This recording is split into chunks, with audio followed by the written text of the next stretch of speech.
coffee is brewed, the donuts are fresh. It's time for the early game. Hey, will you guys let me know if this ever airs? On 107.5, The Game.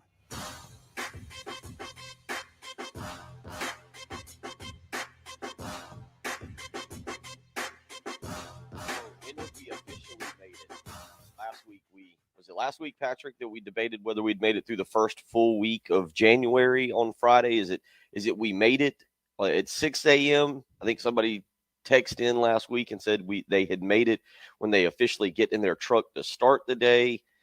Whatever it may be, we're here Friday, man. Mid-January. Unbelievable. Patrick, I said this with Jen earlier this week, that we're really, tomorrow will be the halfway point of January and first full weekend of NFL playoffs, wild card weekend, which I believe has you pretty excited. Have you figured out your weekend plans? You staying in and doing some cooking? No, I'll be in Charlotte. I don't know what the plan is exactly. I think it is. If it's going to snow here, it's definitely going to snow in Charlotte. I know they're expecting it, so I might end up getting snowed in. But if not, I'll be out and about. I do like being in a bar setting for games that I don't have a rooting interest for.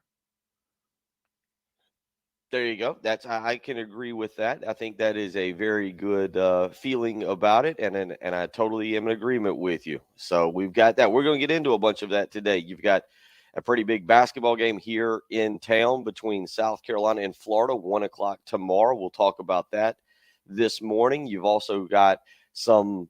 I say some. You've got a full weekend of playoffs that we've got to get into, and should be a lot of fun to get fully invested in throughout the day, both tomorrow, Sunday, and then a little bit on Monday night programming. No, we will not be on Monday. When we come back, we're going to get take the day off, but it should be a whole lot of fun throughout the weekend. You've got, again, plenty to get into this weekend in regards to sports, and also just because, Patrick, last night I had the chance to a lot of time watching the Golf Channel last night, the Sony Open, as the PGA gets going.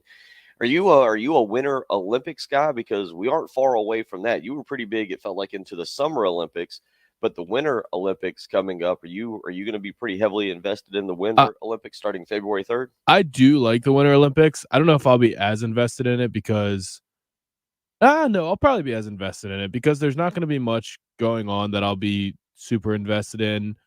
It'll be the beginning of college lacrosse season. That'll be the thing I care most about. But I just know less about more of the sports.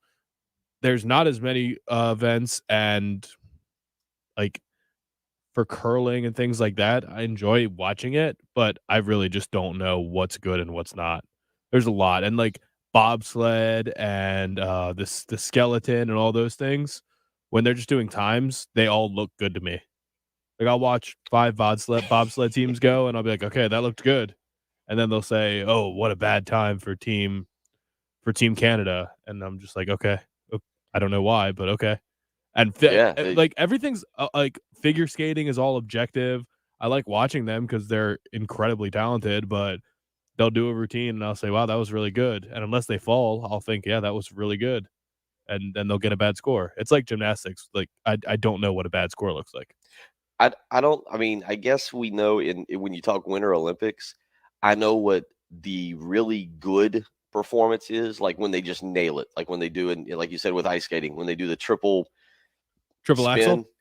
Yeah, where they do it and they hit it, and you're like, yeah, okay, that's actually really good. And I also know when they do it and they miss and they fall, you're like, oh, that's really bad. Right. Like I've got the really good and the really bad. It's everything in between that I'm with you. I have like, okay, and they'll say, oh, they were just off tilt a little bit when they came around the circle, and you're like, I don't, okay. And the bobsled thing, as you mentioned, they'll start talking about how the front of the sled would jump or jiggle a little bit and cost them time, and they were hopping on the track. So I love the speed skating, though. That's electric.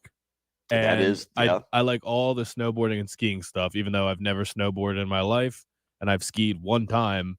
I still like watching it.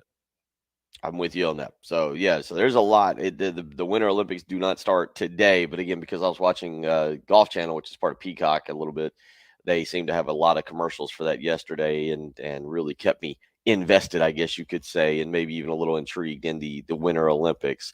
If you want to join us this morning, you can do so. 803-404-6100 is how you can do that. You can also join us via the Buford Lending live stream, as people tend to do. Jordan, Trey, Lauren, Decor, DC, all up and at it this morning with us as we wrap up the second full week of January and get you ready for Wild Card Weekend. Also, last night, Patrick, another head coaching job comes open, and we'll get into it here as we go through the morning. We'll talk about we'll make our predictions. Maybe we'll have a small little wager for next week when we return on the 5 games. What is it? The 6 games for the weekend. We'll leave it open-ended where we could tie, but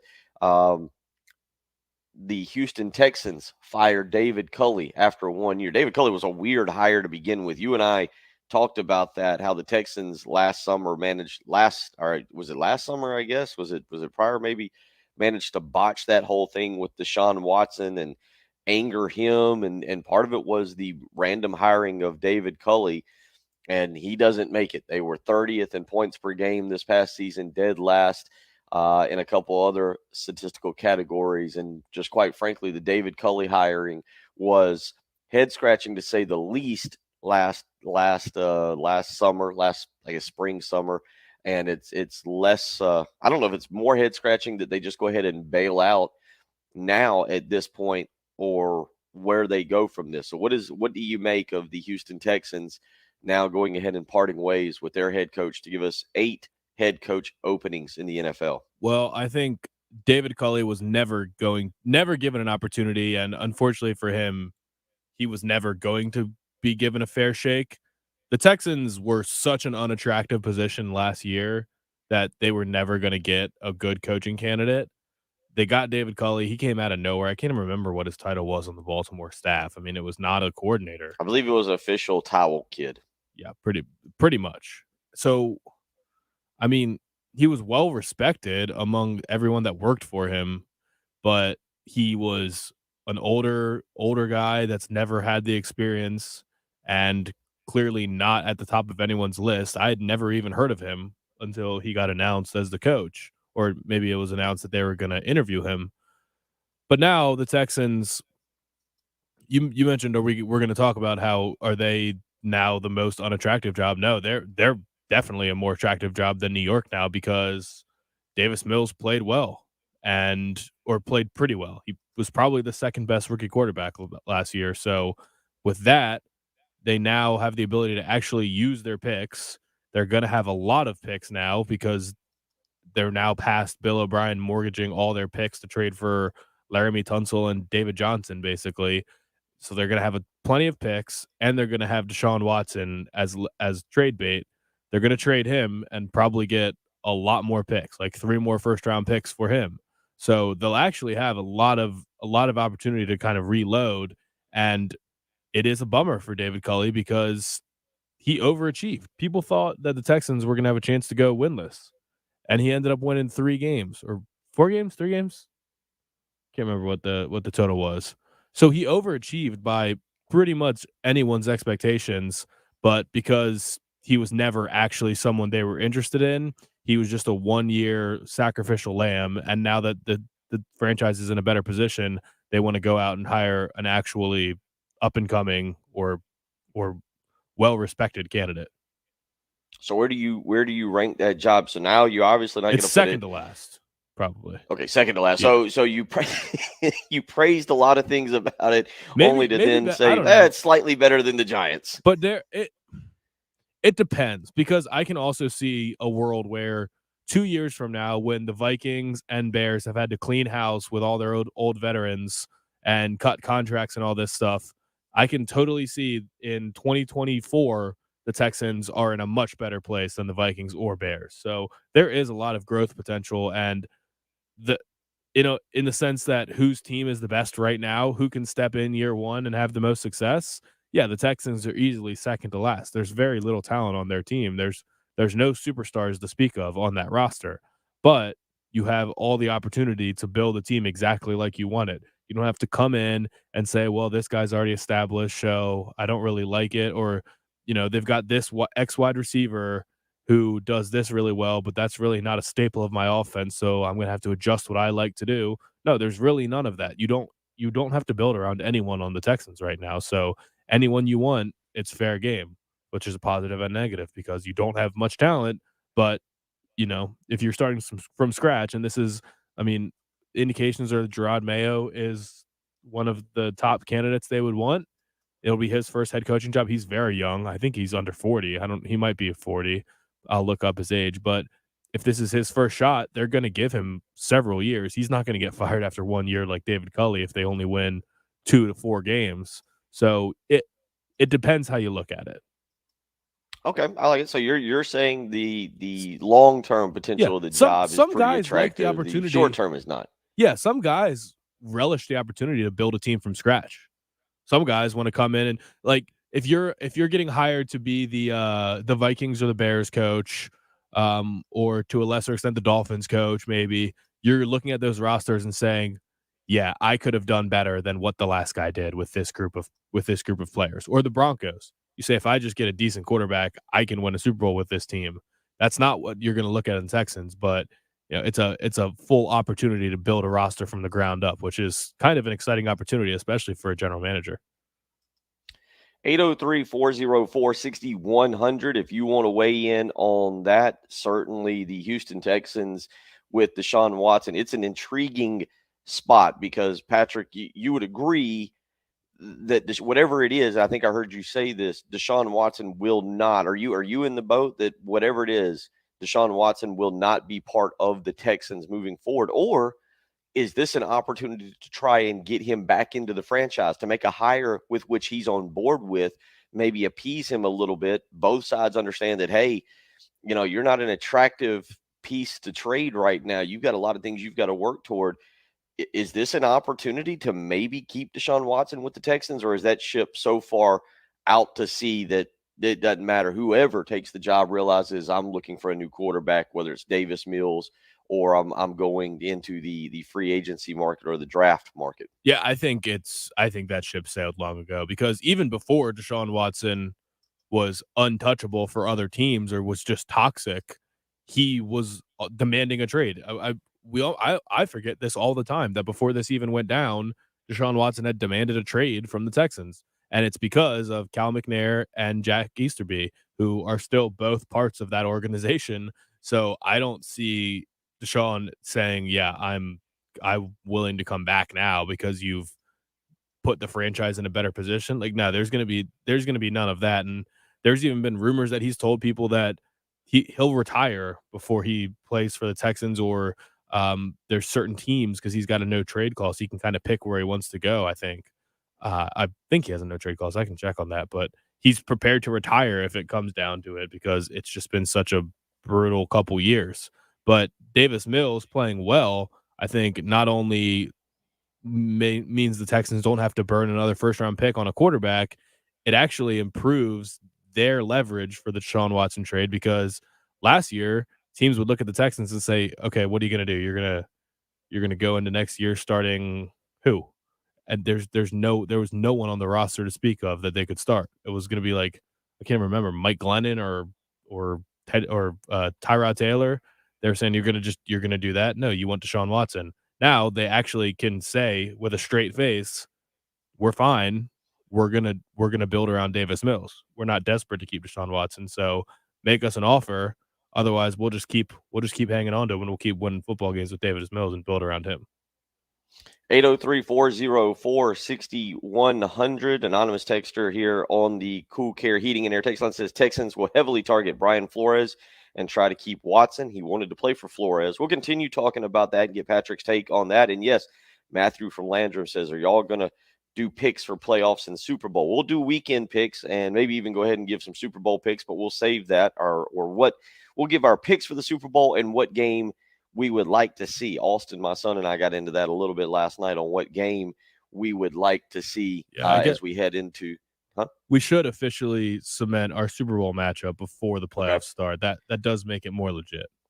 And we'll have some fun. We'll do a pick 'em here, 6 games this weekend, 2 on Saturday, 3 Sunday, 1 Monday night, and maybe we'll come up with a small punishment wager for Tuesday or Wednesday for the losing picker, although we'll leave open the option to tie. We'll come up with something. It's going to be cold next week, Patrick, so maybe having to do one segment outside might be worth it or something just like that, or a 30 minutes outside. We'll figure something out as we roll through the show. Plenty to get into. Again, if you want to join us, 803-404-6100 on the Love Chevy phone lines or the Cool Care Heating and Air text line. Also, you can join as always on the Buford Lending live stream. A lot of people hopping in, joining in. Good discussion on the NFL. We'll get into a little bit of basketball next. Frank Martin and South Carolina taking on Florida tomorrow, 1 o'clock at the Colonial Life Arena. Certainly going to be a big game. So we'll talk about that, the importance of that moving forward. You're listening to the early game on 107.5 The Game. 107.5 The Game is omnipresent and free of charge. Free of charge. In your car. Free of charge. Online. Free of charge. On the app and streaming on your smart speaker. Free of charge. 107.5 The Game. The weekend is upon us, and it has felt like a long, long week. The weather will wear you out. I'm sure just having to take the kids to basketball or soccer or cheerleading, not counting anything you've done with work or your significant other. Who knows? I bet you are worn out and you need a great weekend of sleep. The good news for you with Sleep Number, that's exactly what you will get. You can put the Sleep Number setting on whatever you want. It's adjustability. That's what makes Sleep Number great. I put mine on 45 each and every night and wake up rested, refreshed, ready to go. Proven quality sleep. I'm telling you what, it's life-changing sleep. Find out for yourself. It starts with Sleep Number adjustability. And right now, don't miss Sleep Number's weekend special. Save $1,000 on Sleep Number 360 smart beds plus special financing and free premium delivery when you add a base. But this deal ends Monday, January 17th. It is subject to credit approval. Minimum monthly payments required. See sleepnumber.com for details. 2 stores to check out. One in Irma on Harbison Boulevard across from Buffalo Wild Wings. The other in Columbia, 2 Notch Road across from Sand Hills Mall. You can also visit them on the web, sleepnumber.com. Again, it is the Sleep Number weekend special where you can save up to $1,000 on Sleep Number 360 smart beds. There's also special financing and free premium delivery when you add a base, but the deal ends Monday, this coming Monday, January 17th. Make the switch to Sleep Number today and find out what a great night of sleep is truly like.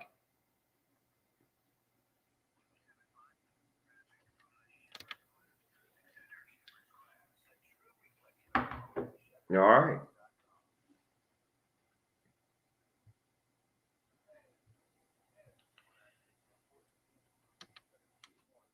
We've got some weather to do. Good morning to everybody. Nope, I don't think Jason Garrett will get another shot.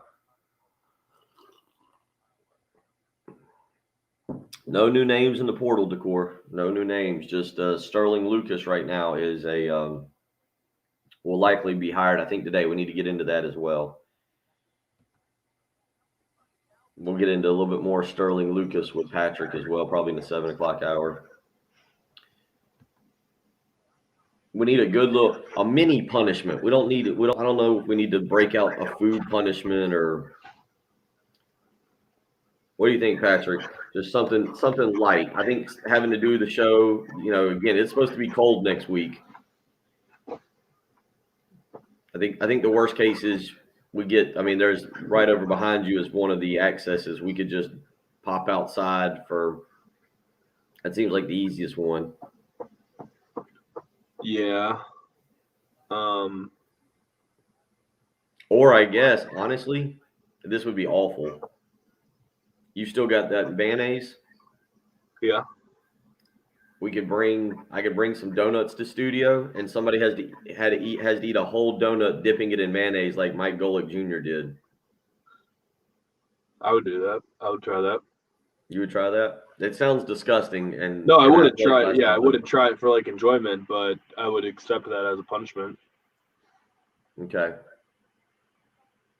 It would be terrible, but I could survive it. If we do that, I feel like I could survive it. I feel like I'd get. But if we do that, I could. Next Friday, I'd bring some donuts in. We could do it Friday going into the next weekend of playoffs. Is that what we want to go with? Yeah, we can do that. I mean, we can crowdsource ideas throughout the morning as well. Okay.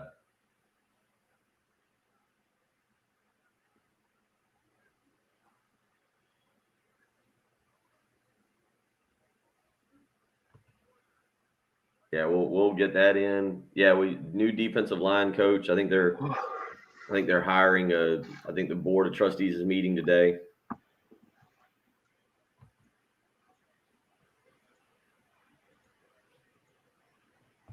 Make sure if I need to go out to my car to get, I'm good.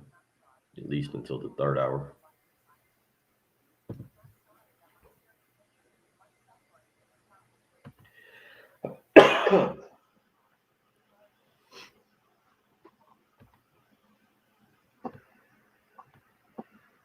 Yeah, 3-day weekend. I'm with you there, Decor. 3-day weekend. That is the way to do it. Although it's just going to be cold. That stuff on Sunday. I haven't looked at the updated weather report. So you are going to Charlotte. You leaving tonight, or are you going up in the morning? No, I got to work tonight. I'll go up in the afternoon. I got you. Today's not going to be bad. 59. Sunday's at least up to 40.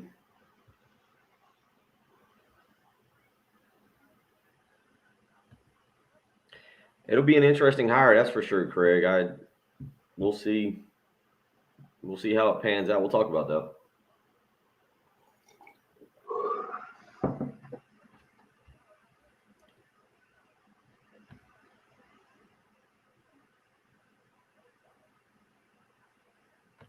Sterling Lucas will be the new hire. Sounds like edge, defensive end, and kind of buck linebackers. All kind of the same people, but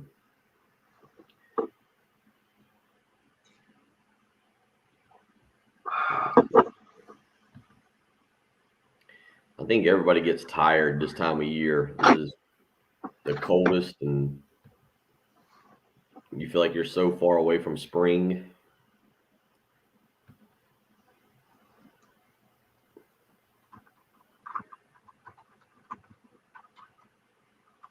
I was looking to see if there's any really good basketball matchups this weekend. You got Tennessee is at Kentucky at 1:00.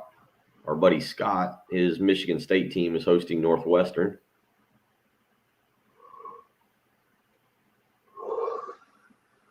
Texas at Iowa State. It's all in the afternoon.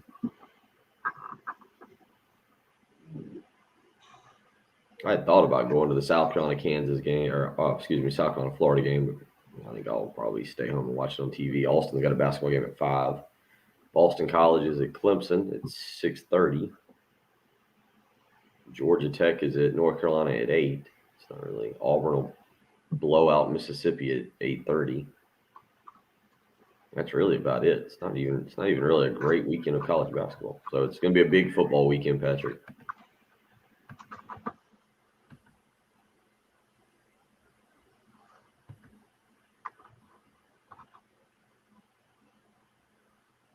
No, I mean, no interviews. There's been no interviews with players, Decor. Like, we don't. I mean, unless he's like put something on Twitter. I mean, he's staying. None of them are leaving. He would have already hopped in the portal, and he's not getting moved to receiver. He's going to fight for his job. I mean, he needs 1 year to just develop. Just actually develop. South Carolina doesn't develop quarterbacks. They just throw them to the wolves and ruin them early. All right, we're back. All right. Go. And now, back to the early game on 107.5 The Game.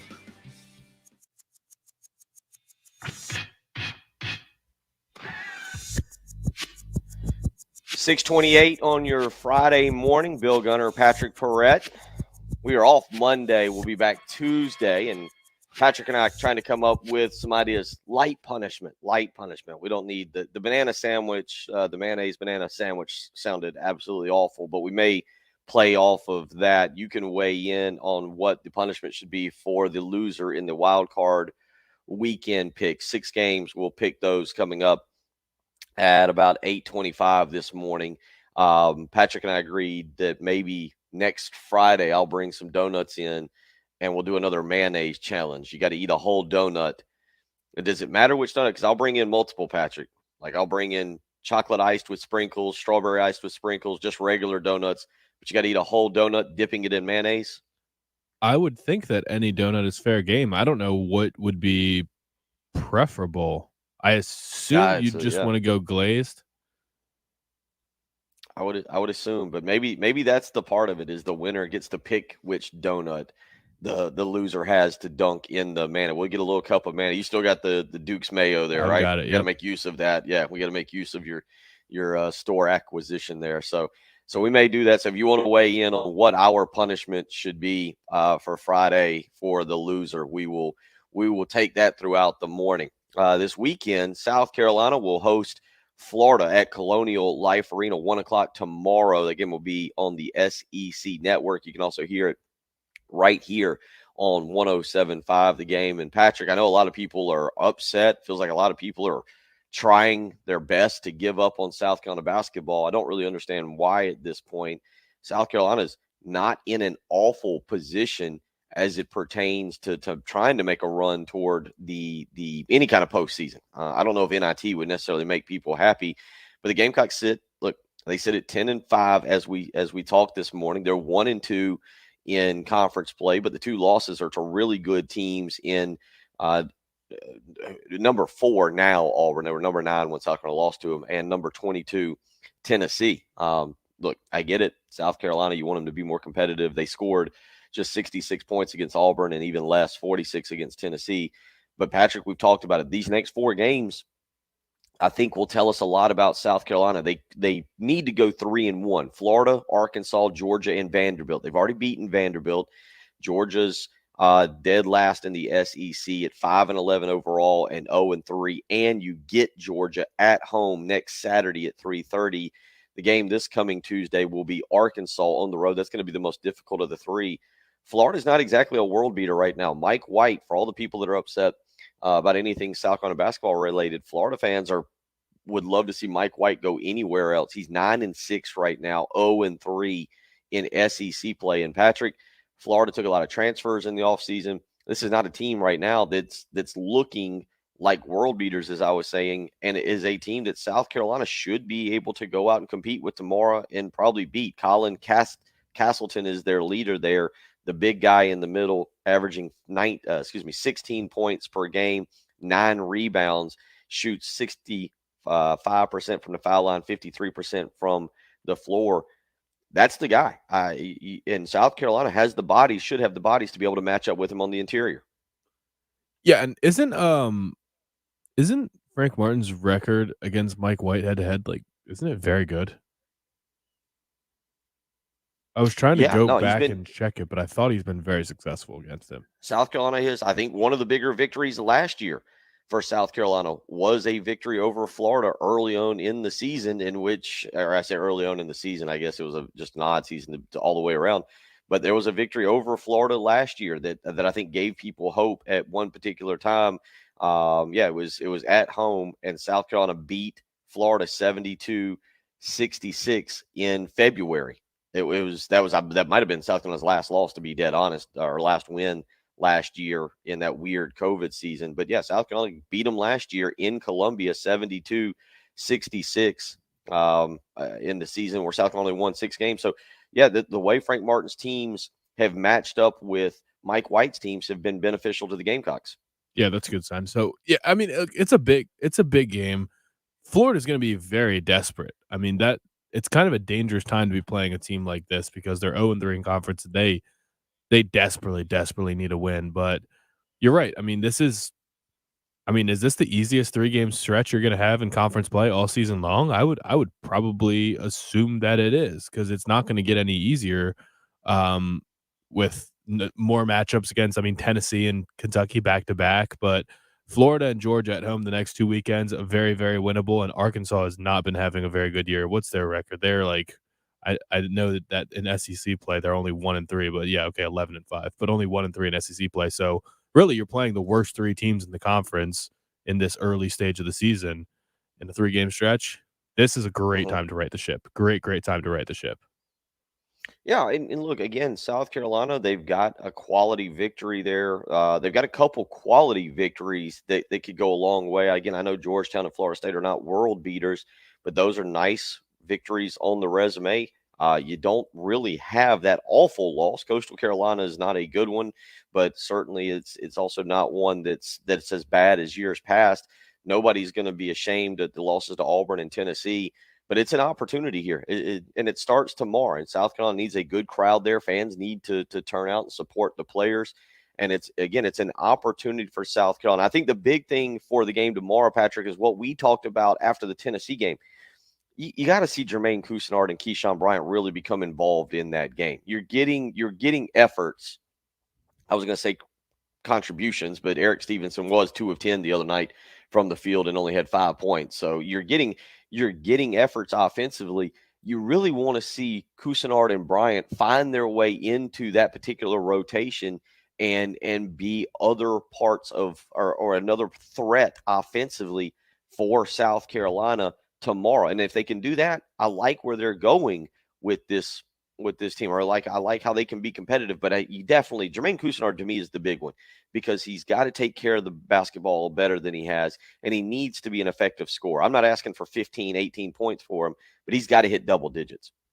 Yeah, and I get it, because we've seen it from him, and we know what he's capable of, and he's supposed to be a leader on the team, but I just don't know if at what point is what we've seen the last 2 years mean more than what we saw in his freshman year when he came on really strong and just hit the ground running. And the last, I guess it's not 2 years yet, it's more like a year and a half, but he's just not been comfortable.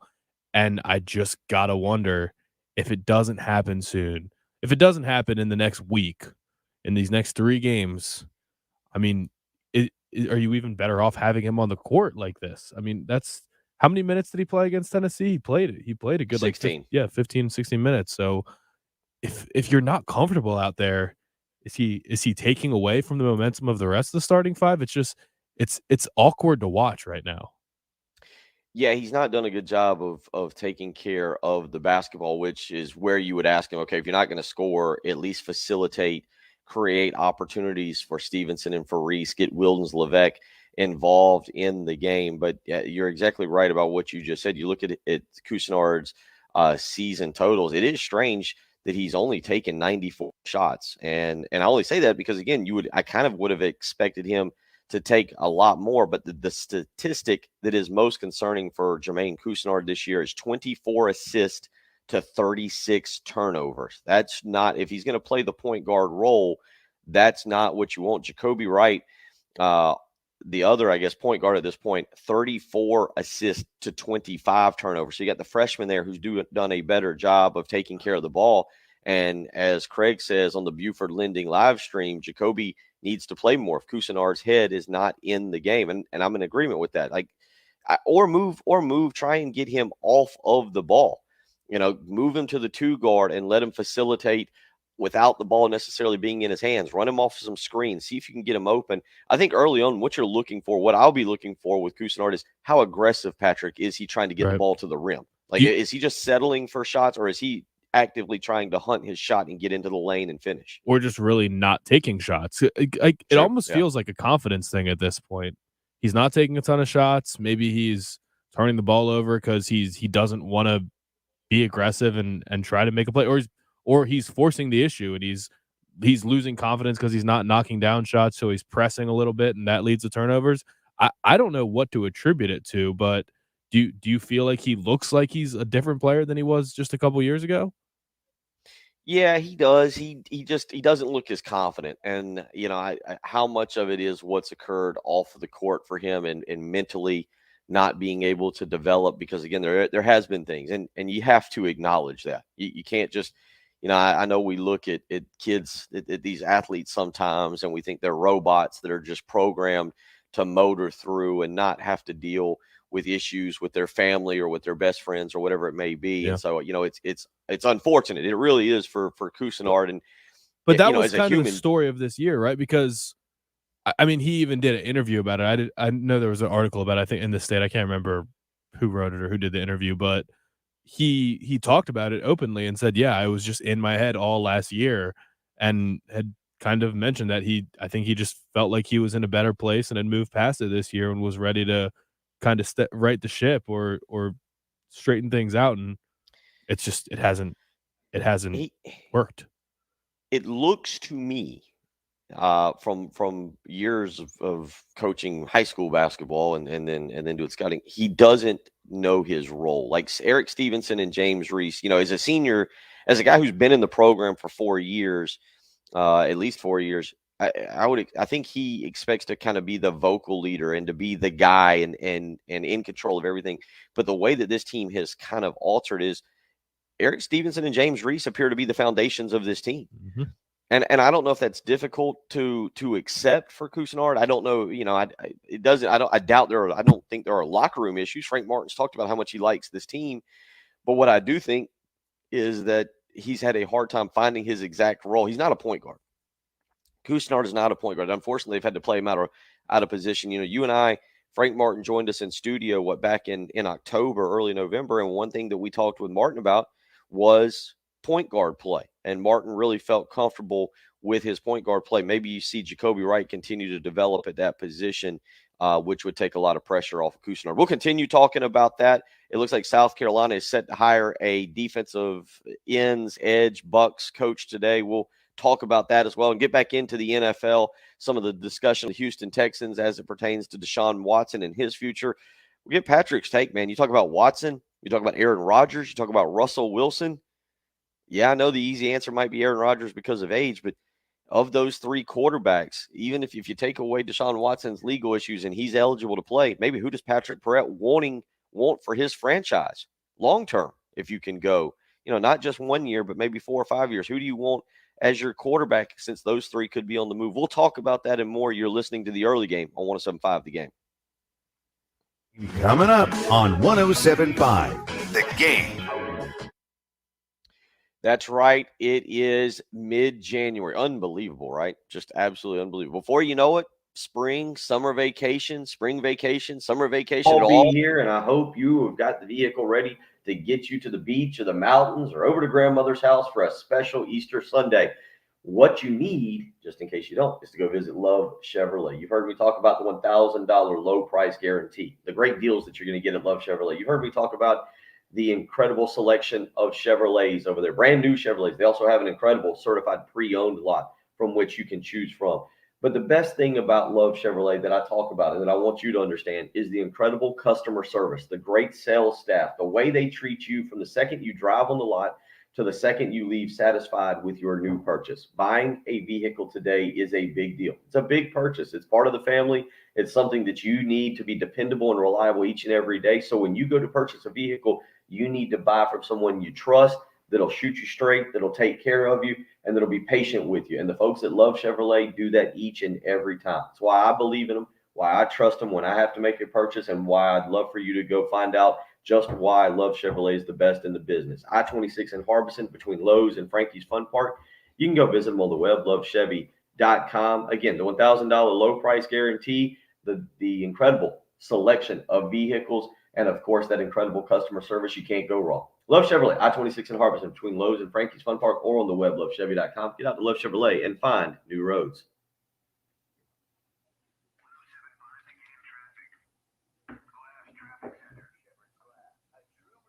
What's up, buddy? How you feel this morning?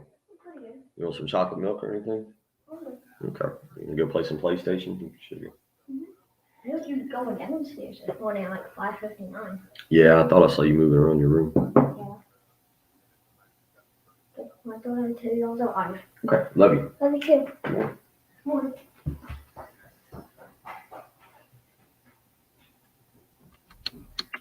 Oh, that's an interesting one, RL. See that we'll get into that with Patrick in hour number 2. Russell Wilson. I mean, the question would be, how many years do you think you can get out of Aaron Rodgers at a high level? I think Aaron Rodgers is the easy selection, but how many years? Also, what was it, Patrick, yesterday? The Colts saying they were not necessarily committed to Carson Wentz for 2022.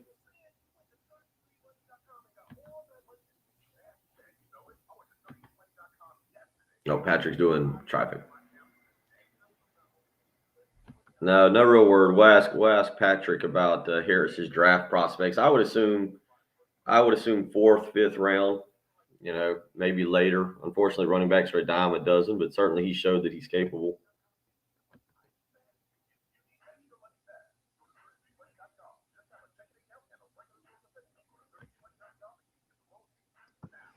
Yeah.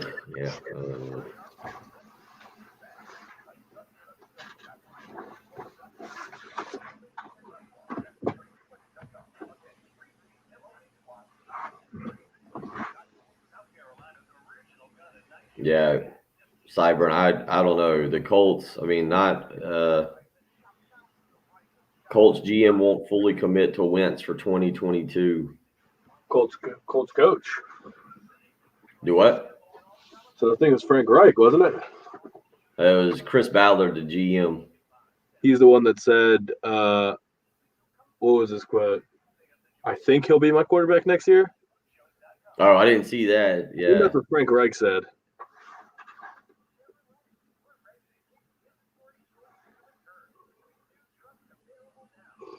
The article I'm looking at doesn't have any comments from Frank Reich. Might have been.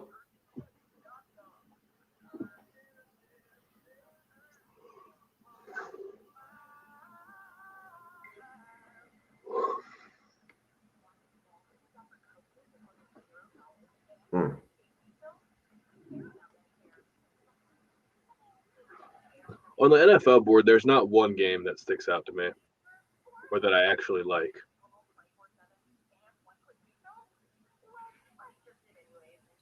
Not one game that stands out to you? The lines are they're exactly where they should be.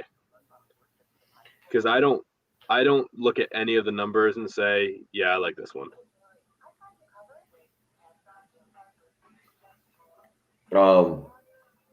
I will admit, I feel like right now I'm going against Brian Edwards on most of the picks, which concerns me. If it was just one or two, I might be okay with that. But if I do anything, I might do a money line parlay. Yeah, I don't want to mess with the points. They're just so sharp at this time of the year. The only teams that I just am absolutely confident are going to win are the Bucks and the Chiefs. The Steelers and the Eagles don't belong in the playoffs. No, I agree with you on that.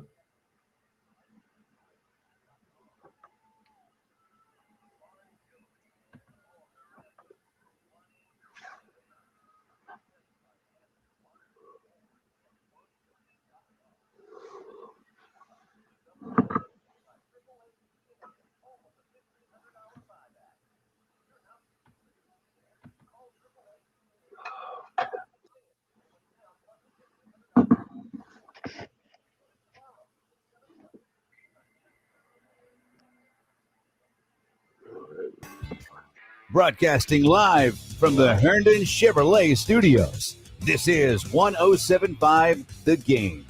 Stop by or shop online today and see why Herndon Chevrolet makes you smile. And now, back to the early game on 1075 The Game.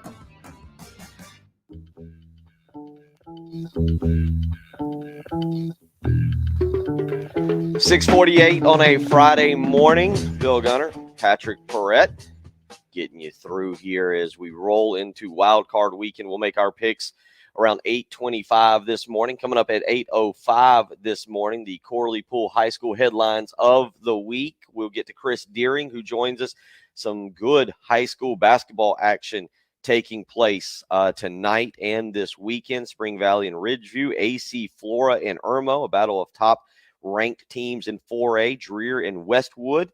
So we've got a lot of really good games to go, as well as the Martin Luther King Bash that Kerry Rich will put on coming up this weekend. So a lot of fun. And again, you can check out Chris Deering, 8:05 this morning for the Corley Pools High School Hoops. It's more of the Hoops edition, but the high school headlines of the week. And again, Chris will be on the call tonight on Watch Fox 57, Spring Valley and Ridgeview. So we'll catch up with him, Patrick, at 8:05 this morning. Last night, Dawn Staley, South Carolina, they roll again as expected, 65-45 over Texas A&M at Colonial Life Arena.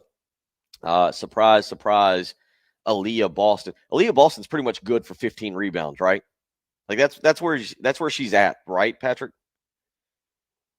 Going into the game, you just know that Aaliyah Boston is going to get 15 rebounds, 19 points last night, 15 rebounds, another That's pretty double-double. much what she does. Like, she's getting Yeah. you in the high teens for points and rebounds every single game. She broke the South Carolina record for consecutive double-doubles. It's absolutely, ridiculous what she has started to do. But the women last night, they just controlled the ball game. Destiny Henderson adding 15 points as well, 3 of 6 shooting from 3-point range. Destiny Henderson kind of her and Aaliyah Boston about as good a 1-2 punch in college basketball as there is. And last night, South Carolina just tramples over Texas A&M 65-45. They'll take on Arkansas on Sunday in Fayetteville. That game will be on ESPN2 at 3:30. So if you're looking for that, you can hear it right here on 107.5 The Game. But you can also check out South Carolina and Arkansas 3:30 Sunday in Fayetteville. Again, that game will be on ESPN2. Other news. By the way, have you ever looked at I mean, I doubt it because there's been no reason to, but Aaliyah Boston's stats compared to Asia Wilson's at each stage of their career, they're pretty favorable. They're pretty favorable in Aaliyah Boston's favor right now. Are they? Yeah, I mean, her junior year right now, she's averaging 17 and 11, and Asia was averaging 17 and 7 or 17 and 8 if you round up. Is there a chance that when she's done, we're going to say she's the best player in South Carolina basketball history? No, there's zero chance, and I'll tell you why. Not that she doesn't maybe deserve that discussion. This is what you get. This is the benefits of being the homegrown star. Well, but I mean, maybe she's not doesn't have the same impact for the program because Asia started the dynasty or this era, and she's the hometown player, and she won the first championship. But that doesn't necessarily mean that the debate can't be had who was better, the actual just better player. I would be interested to see maybe later on after the season when we have the full resume in, we can have that debate for a little bit. But I would think this is the benefit of being the local star, the in-state star. Even if Asia Wilson was from Charleston or Greenville, I think she would get the nod. The fact that she's basically from within the shadows of the South Carolina campus over at Heathwood Hall, I think she's always gonna have a place that it's kind of like Sendarius Thornwell or BJ Mackey, guys that are in state. BJ Mackey maybe so because again Irmo and the proximity to Columbia, watching them grow up here in town. That's what made those guys that we've had on our program, JoJo English and Aaron Lucas, guys that were Columbia kids. Gigi Jackson is that kid right now at Ridgeview who could be something totally different than any other star that plays at South Carolina. It's one thing when you're an out-of-state star.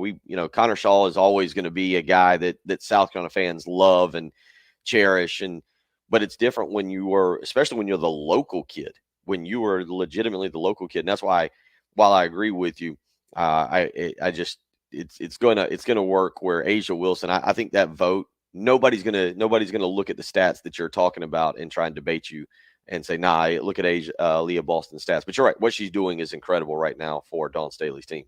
Yeah, I mean, if she ends with two national championships and then last season 2 seasons ago where they were clearly the best team in the country, I don't think her legacy will ever be what Asia's was because that thing's cemented for her already. She will always be remembered for starting this era and all that stuff. But there might be a discussion who was actually more impactful on the basketball court. It'll be interesting. We can get into that later on. I mean, Aaliyah Boston is undoubtedly the best player in college basketball right now. Yeah, she's good for 15 rebounds every night. Just go ahead and put that in the stat sheet and just see if she goes ESPN over. put out. I saw ESPN some writer, I don't know who it was, but did the top 25 players in women's basketball, and Aaliyah was number 1. Destiny Henderson was, I think, 14, and then Zia Cook was like 16, I think, maybe. Okay. Some writer. So it's not just us saying that Aaliyah Boston's the best player in college basketball. She is. We'll talk about some South Carolina football coaching news when we come back and get into those NFL playoffs. You're listening to Bill Gunner and Patrick Pratt, the early game on 107.5 The Game.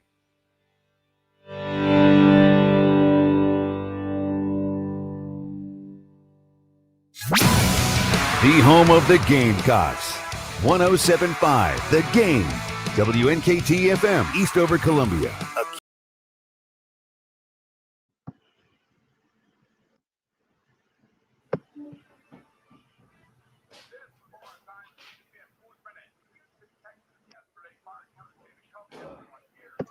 Yeah, I agree, RL. That's why she's got the statue.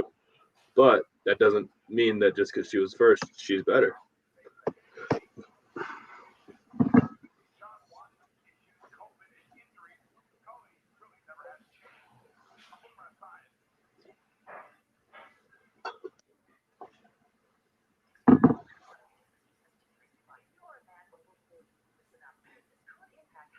Oof.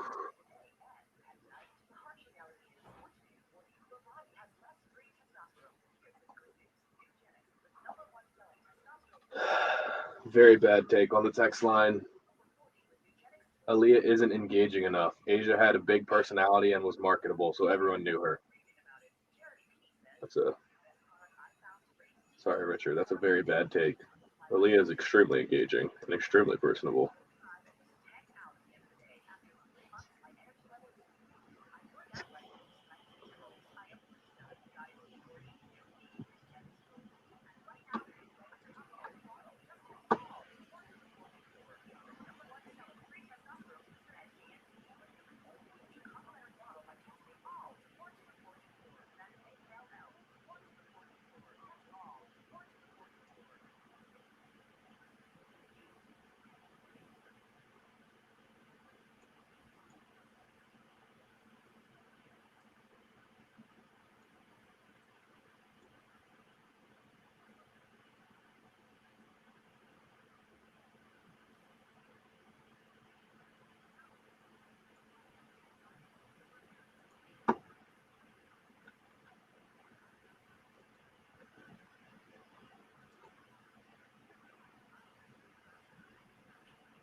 That's right.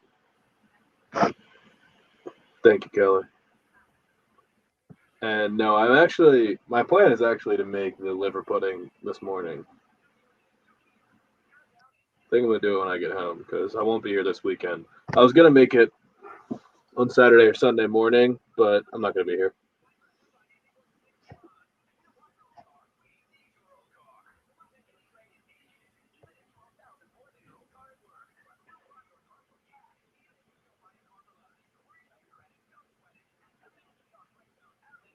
Yeah, I would fully agree with that. She's more finesse around the rim.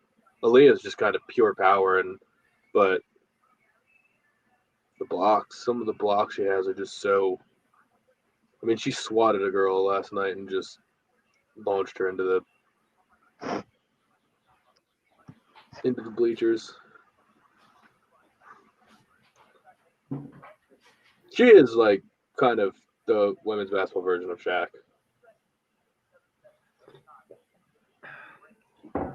Oh, did you try the liver pudding? No, I think I'm going to do it this morning because I'm not going to be here this weekend, and that was my plan, is to have a nice liver pudding Saturday morning breakfast. But I think I'm going to have to do it when I get home. Oh boy. I really just never feel like cooking anything.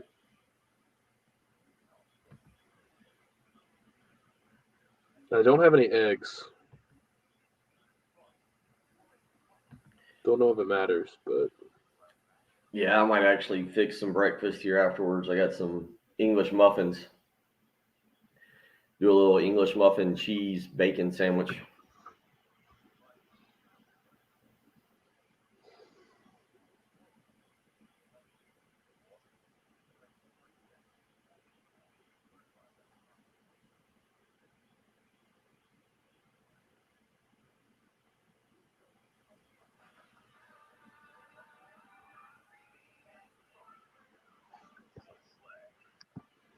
Yeah, tell me about it, Kelly.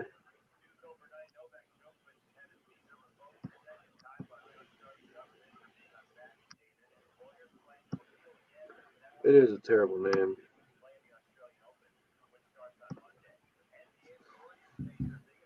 Yeah, I I'm don't know with why you. they call it pudding.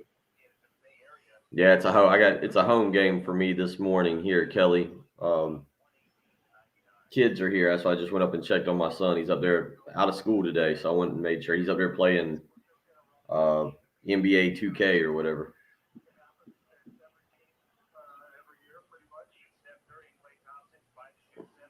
Make him come give a NFL preview. Do what? Make him come give an NFL preview.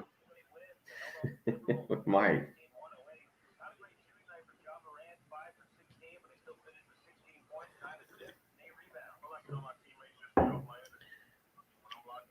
So have you seen the suggestions for people saying we should do a jelly-filled donut, but take the jelly out and put mayonnaise in? I feel like that's too much work. I'm not real sure how that goes.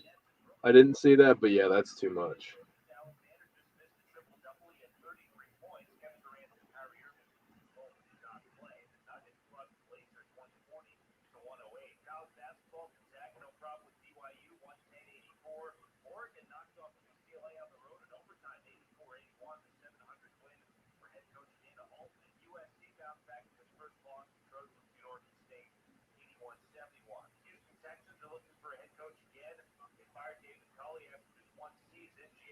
Hey, Patrick, are you able to look in Be Creative? No, I don't have to be creative. Or I can't quite remember. Or maybe there's a spying word about it. Jen knows exactly where it's at. We'll let her do it. What is it? It's the new audio that we put in. It's got some Frank and some Shane Beamer. I guess Shane was on with the halftime show yesterday. What does that have to do with be creative?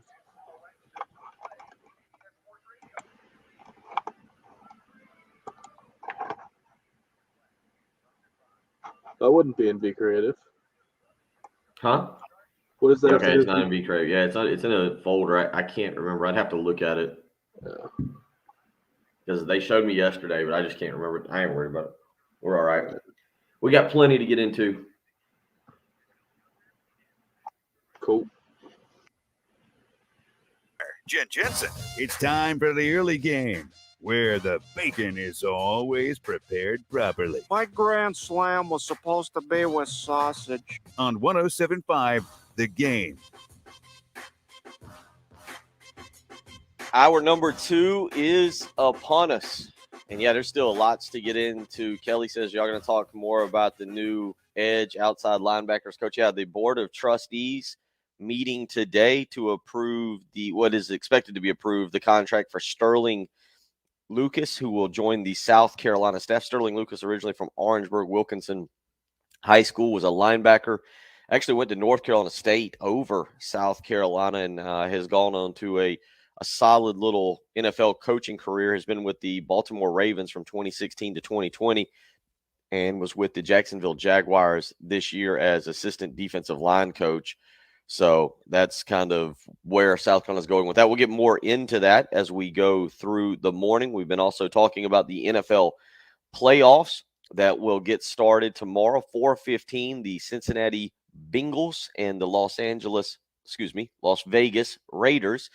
Patrick, I think after talking with our good buddy Brian Edwards yesterday, and then our just general discussion about Joe Burrow, I kind of have become more intrigued by Raiders Bengals tomorrow afternoon, 4:15, the time for that, when we're going to make our picks here coming up in about an hour at 8:25. Chris Deering will join us at 8:05 this morning for our usual Corley Pool High School headlines segment, talking a lot of high school basketball this weekend. But Patrick, I think I'm initially probably Wednesday or maybe even at the beginning of the show yesterday, I wasn't all that fired up for Raiders Bengals, but the fact that the Bengals have not won a playoff game, singular playoff game, since 1991. Boomer Esiason was the quarterback back then. And a matter of fact, the game afterwards, as we pointed out, Patrick, the game after they won. They lost to the Raiders 20-10 in the Bo Jackson game, and now their 31-year playoff drought is called the Bo Jackson curse. I think I'm actually kind of into that game. 4:30 tomorrow. The game will be in Cincinnati. Bengals 5.5-point underdog. You don't have to give away your pick just yet, but man, I think with Joe Burrow being a part of that, the Raiders franchise, I'm kind of intrigued to watch a little bit of that game. Wait, did you say that the Bengals are a 5.5-point underdog? No, I'm sorry if I'm 5.5 looking point at it favorite. right now. It's 5.5-point favorite. Yeah, If I yeah. said underdog, I Okay. apologize. Yeah, I mean it's a really intriguing game. The Bengals are very, very fun to watch right now. That offense is high flying. Joe Burrow is maybe the best young quarterback in the game outside of Patrick Mahomes. Probably you have to give him that. Jamar Chase is legitimately a superstar already.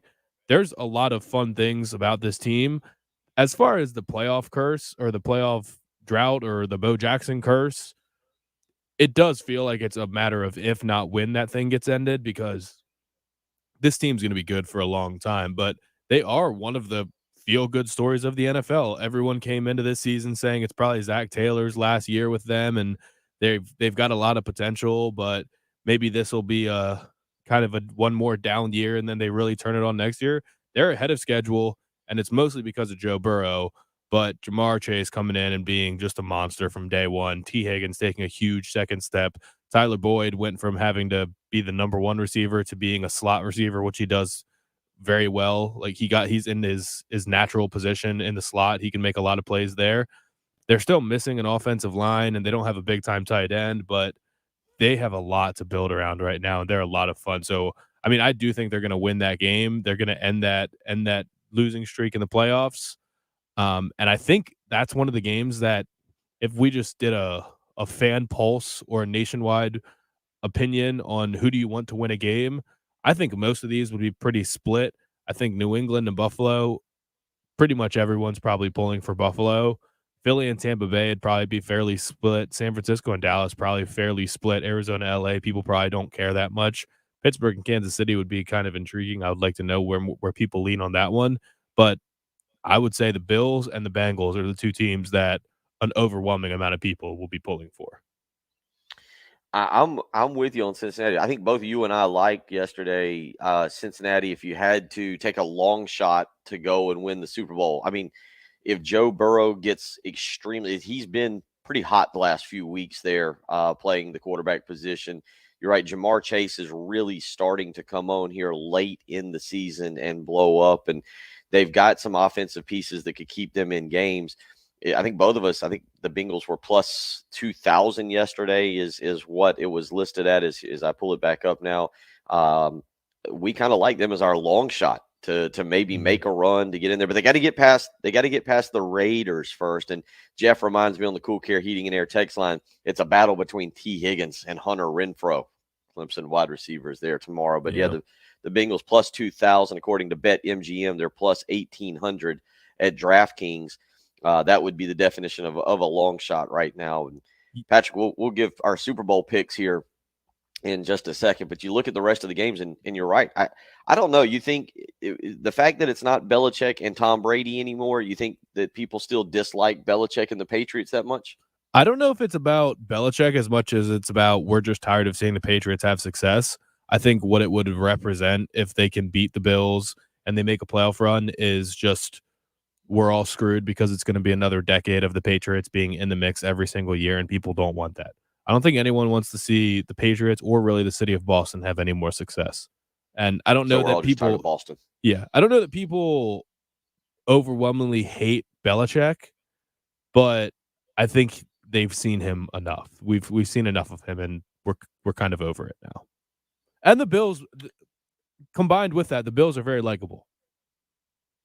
They do seem pretty likable. I'm intrigued by that game because of the weather. I've talked about it all week. Yesterday they flashed up the game time temperature is expected to be 3 degrees in Buffalo tomorrow night, 8:15 start time. Patriots Bills. It's expected to be 3 degrees. but it is expected to feel like -8 when you factor in the wind chill. Right. So -8 in Buffalo. I mean, we talk about the weather. That's fun for me. I'm with you. I'm looking at my couch. I'm looking at my fireplace. That's going to be a great place to take in that game. Probably have some turkey chili or some kind of nice hot soup, something quite delicious, along with a good bourbon. But I don't think I would. I don't. I'm trying to think of just temperature wise. I know the Birmingham Bowl was cold. Okay, I think it was in the 20s when a whole bunch of us Gamecocks went down there. I think it was in the 20s. There was an Arkansas game during the Spurrier era. I think Blake Mitchell was quarterback. That was really, really, really cold. There was another Arkansas game in which Marcus Lattimore got hurt early in the game. That was really cold as well, and South Carolina got beat. I believe that was the 2010 season because the next week they went and beat Florida. But those two stand out. And then there was a Florida game, Patrick, in 1995 in which Florida just bludgeoned South Carolina like 63-7. But I was at the first half of that one, and I was about 13 years old. And remember that being exceptionally cold that night. South Carolina used to play Florida late November, and it was exceptionally cold that night as well. You got a particular cold game that stands out in your memory? Yeah, we've had this discussion on the show. I remember you talking about the Florida game because I remember you saying, and I remember being in warmups and seeing Chris Doering out there with a cutoff T-shirt out there warming up in the cold. Yeah, my worst game is they've both been Maryland football games. One of them was a blackout game against Florida State when Christian Ponder came in there and just beat down Maryland, and the other was a Michigan State game where Michigan State came in there and destroyed Maryland. And both of them were absolutely awful, and I hated every minute of them. The coldest South Carolina game I can remember is I don't even really know. I know I was miserable during the Kentucky game in 2018. That was bad in Lexington, but nothing else truly stands out that badly. There have been some really bad tailgates though. But as far as this Bills Patriots game, did you see what Bart Scott said yesterday that went viral on ESPN? I did not. Josh Allen, I think, has a problem in the really cold. He said he's okay mostly except for his toes. I think he loses feeling in his toes. Bart Scott's suggestion for him, you want to guess what he said lots of players do in the cold? Yeah, I saw this. Okay, So I you did did see see this. Yeah, I saw it. I don't have the reasoning why this particular men's pill works. Just say but it. For those, He said he for those, suggested I'm getting to it. But I'm going to want you. Did you read the article before I say it? Because are you going to? I watched the video.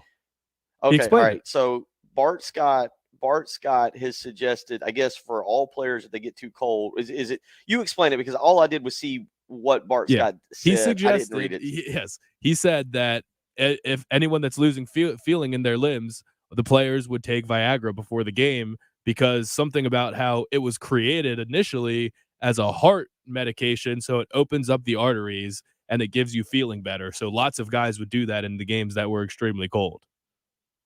So there's that. So yeah, that I did see that. That is Patrick's not making that up. I just didn't see the reasoning behind it. So yeah, because it was initially a heart medication is his reasoning, and it opens up arteries. I mean, I guess it makes sense. It increases blood flow. Increases. Yeah. Okay. Well, there's that. Welcome in 7:13 on your Friday morning. In case you're too Nobody cold has to take it in the wrong way. Ice storm expected to come into Columbia here on Sunday, but with all that being said, yeah, that game because of the weather, Patrick, and I'm with you. I'm interested. You want to guess? You want to just take? I don't have a prop bet in front of me. So do you just want to guess on total passes thrown for that game? Would you say 31, 15 from each side? I'm guessing when it's that cold, there's not going to be that many. Do we have an answer to this? I would guess it's probably. I don't have an answer. I would guess it's closer to 40. I would probably put it in like the mid to high 30s. Because it's not. It's going to be cold. But it's not going to be that windy because it was the wind. It was the outrageous wind in the last time they played this game or last time they played in Buffalo. That was the problem. Like you couldn't even move the ball. They were kicking field goals. Then there was video in the pregame of them trying to attempt field goals and the balls flying to the right. Like it's not even. It was comical. So this time it'll just be cold. They'll actually be able to throw the ball. Yeah, still the gripping of the football. It'll be interesting. I'm guessing Josh Allen still threw 30 passes in that last game. That is true. That is true. I still wonder, though, with the being able to hold on to the ball. We'll see. That game should be very entertaining. Those are your two games on Saturday, Cincinnati and Las Vegas. Cincinnati trying to break the 31-year Bo Jackson curse, as it is labeled. And then you've got the night game, which will be exceptionally cold, Buffalo hosting New England. We'll get into the Sunday playoff games as well and talk about those here in the next segment. And again, our picks coming up in about an hour. And for those of you saying we are slightly lazy on this program, sometimes we get excited and go a little out of our way with creativity. But if we're going to do a punishment for whoever loses the wild card weekend pick, and I think we've narrowed it down. It's going to be dunking a donut. We're going to follow the Mike Golick Jr. Idea. And what we're going to end up doing is dunking a donut into, or putting mayonnaise on a donut, or dunking a donut into mayonnaise. Some of you are saying take the jelly out of a jelly-filled donut and put mayonnaise in. Patrick and I don't know how to do that. I don't know what some of you are saying that like it's just you squeeze it out and then you just squeeze it back. I don't know how they make the donuts empty. Like, I guess there's a template for the donut where they add a hole, but they inject the donuts. We're not going to inject a donut. I mean, what would we possibly do? Squeeze the jelly out of it and then slather mayonnaise inside of it? Like, we're not doing that. That's too much. Yeah, that's eating a donut with mayo on it's really not enough. Yeah, I feel like so that'll be our punishment for the loser for the playoff, the wild card predictions for the weekend, and we'll kind of get into that here in just a little while. Other news, again, last night, the Houston Texans firing David Cully, their head coach, after just one season. We'll get Patrick's take on what I want to get into with Patrick really is long-term, not just for one season, because I feel like the easy answer, Patrick, if you're the Denver Broncos, is, yeah, you go after Aaron Rodgers for just one season, right? But the question would be, how long is Aaron Rodgers' career going to last? How long can he continue to play at this level? You got two younger quarterbacks, relatively younger in Russell Wilson, but two younger quarterbacks in Russell Wilson and Deshaun Watson, who are kind of going to be out there on the market likely when we talk about the David Cully. I wouldn't decision. say Russell Wilson and Deshaun Watson are younger quarterbacks. I would say Deshaun Watson is a younger quarterback. Well, that's why I said relatively. Russell Wilson will be 34 next November, but you can still get 6 years. The way quarterbacks are going right now and trending, and I assume Russell Wilson does a lot to take care of himself, you could still get roughly 5 to 6 years. You're not going to get – I mean, Aaron Rodgers isn't going to play for another 5 or 6 years, right? Like you said yesterday, he might. No, what I said yesterday is that he's all into the alternative medicines and treatments, and he thinks that he can probably fight off Father Time with meditation and yoga. I could see him doing it. I could see him at age 43, 44 playing at a fairly high level and attributing it to crystals and juices and yoga. Yeah.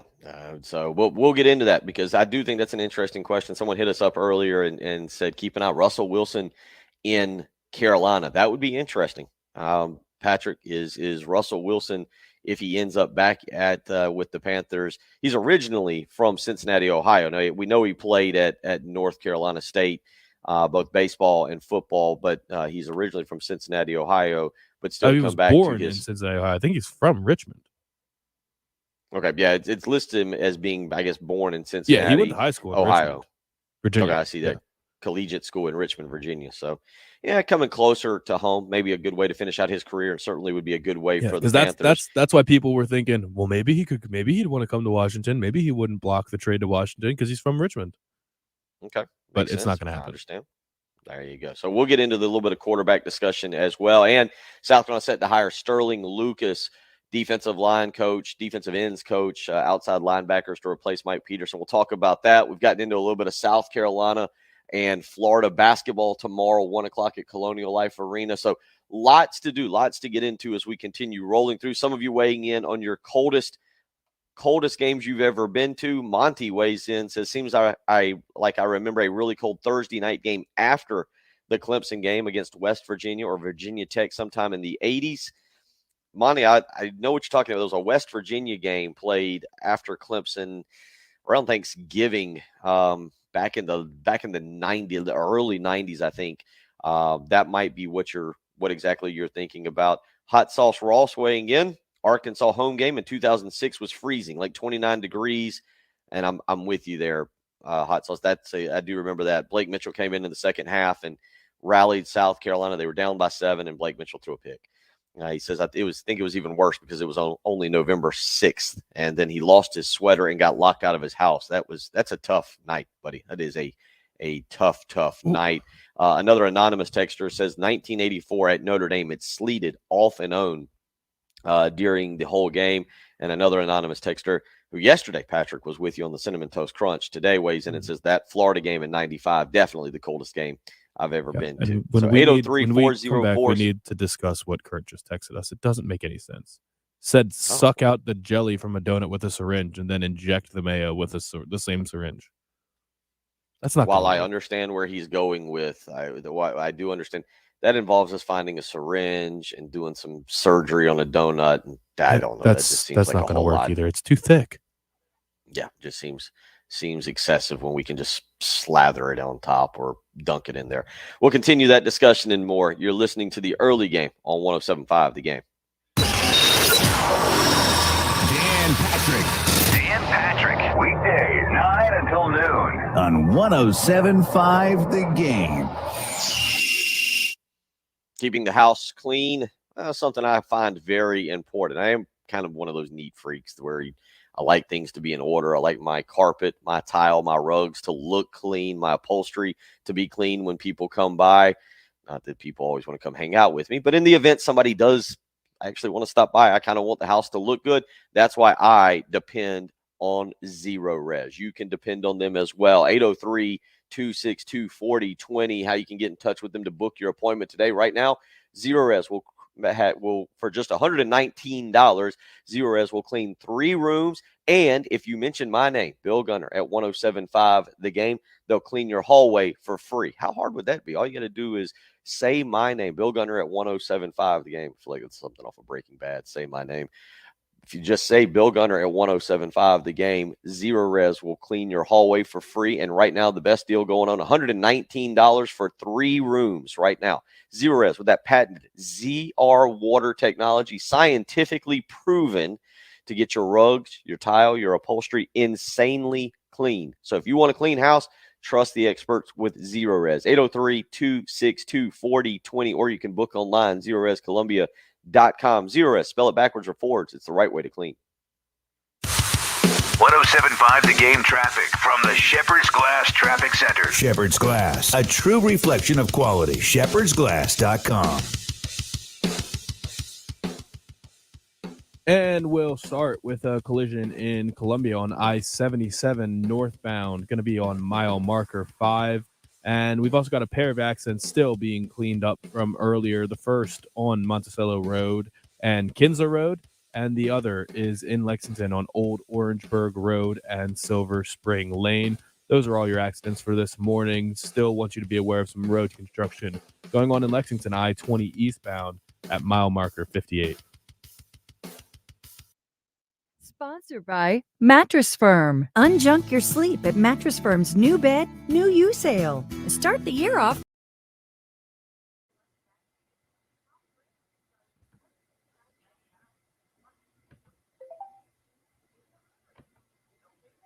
Let's see if I can do this here.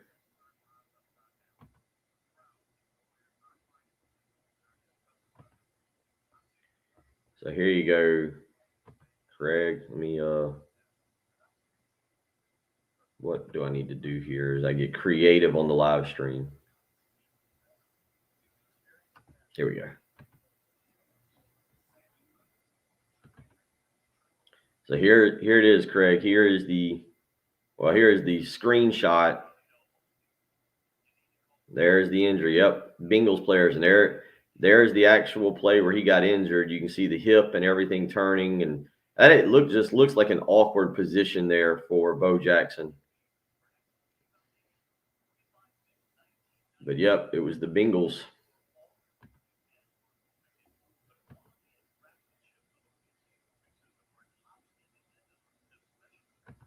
Oh no. Let's see if we get.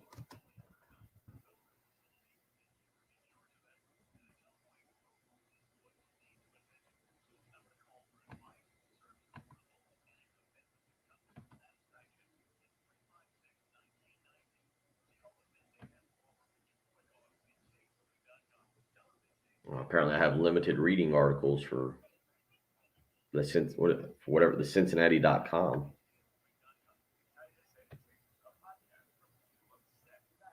Apparently, I can't read this one.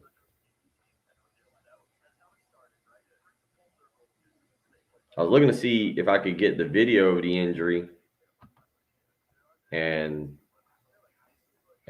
put it on the live stream, which I think I can. Just need to know how to do it.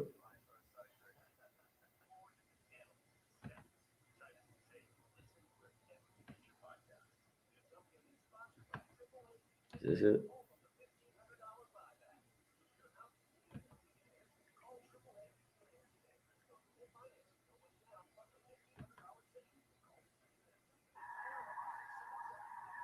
Oh, not the best video, but let me see. Let's see if we can.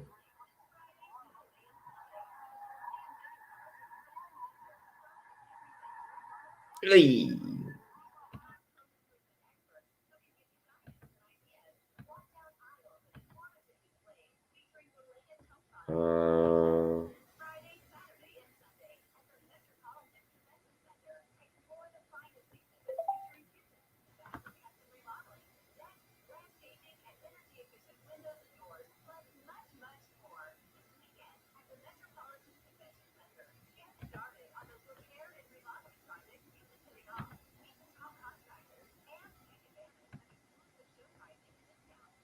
No, I don't think. I guess I have to save it. Patrick, you got any idea on the live, like how I would do that?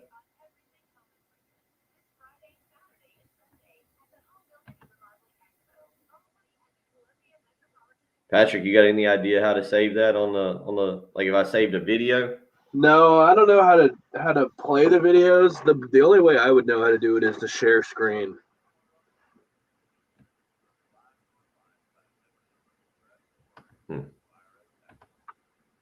Oh, ew. Slice a jelly donut in half like a bun, scrape the jelly out, lather it with like a sandwich. Yeah, people are very invested in the idea of putting the mayonnaise into the donut, aren't they? Yeah, we're not going to do that.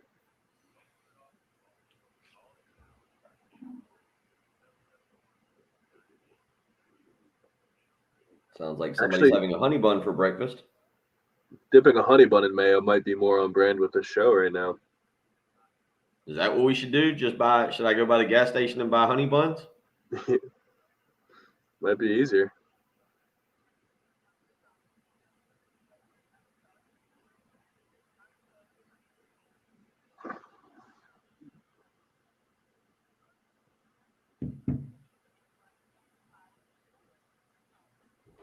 Yeah, it feels cold out there.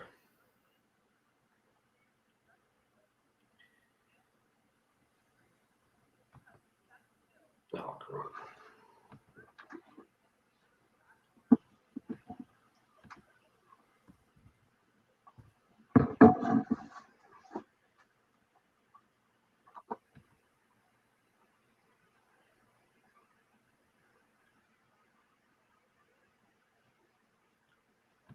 All right, let's see here.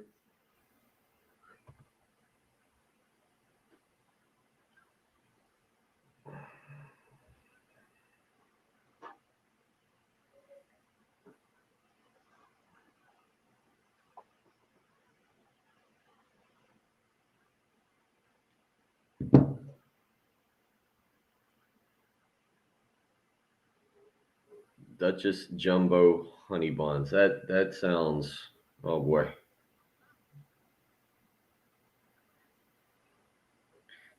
Alan, that's just gotta get in there and somebody's gotta be. I mean, we'll have other donuts. Don't worry. It's not like there could be 6 or 12 donuts. Probably do 12. Since I'll have the kids next weekend and they'll probably want donuts in the morning. We're back. after beating a familiar SEC. Old-time clip of the day. Precious final seconds. Coach Don Staley came in here 9 years ago and has built the program every year. Now 6 straight NCAA tournaments. There you go. 2 Final Fours, and on the cusp of their first ever national championship. Second free throw is good. Makes it 67-55. Clock ticking with 14 seconds to play. This is going to do it. Fly your Garnet and Black, Gamecock Nation. This is your time.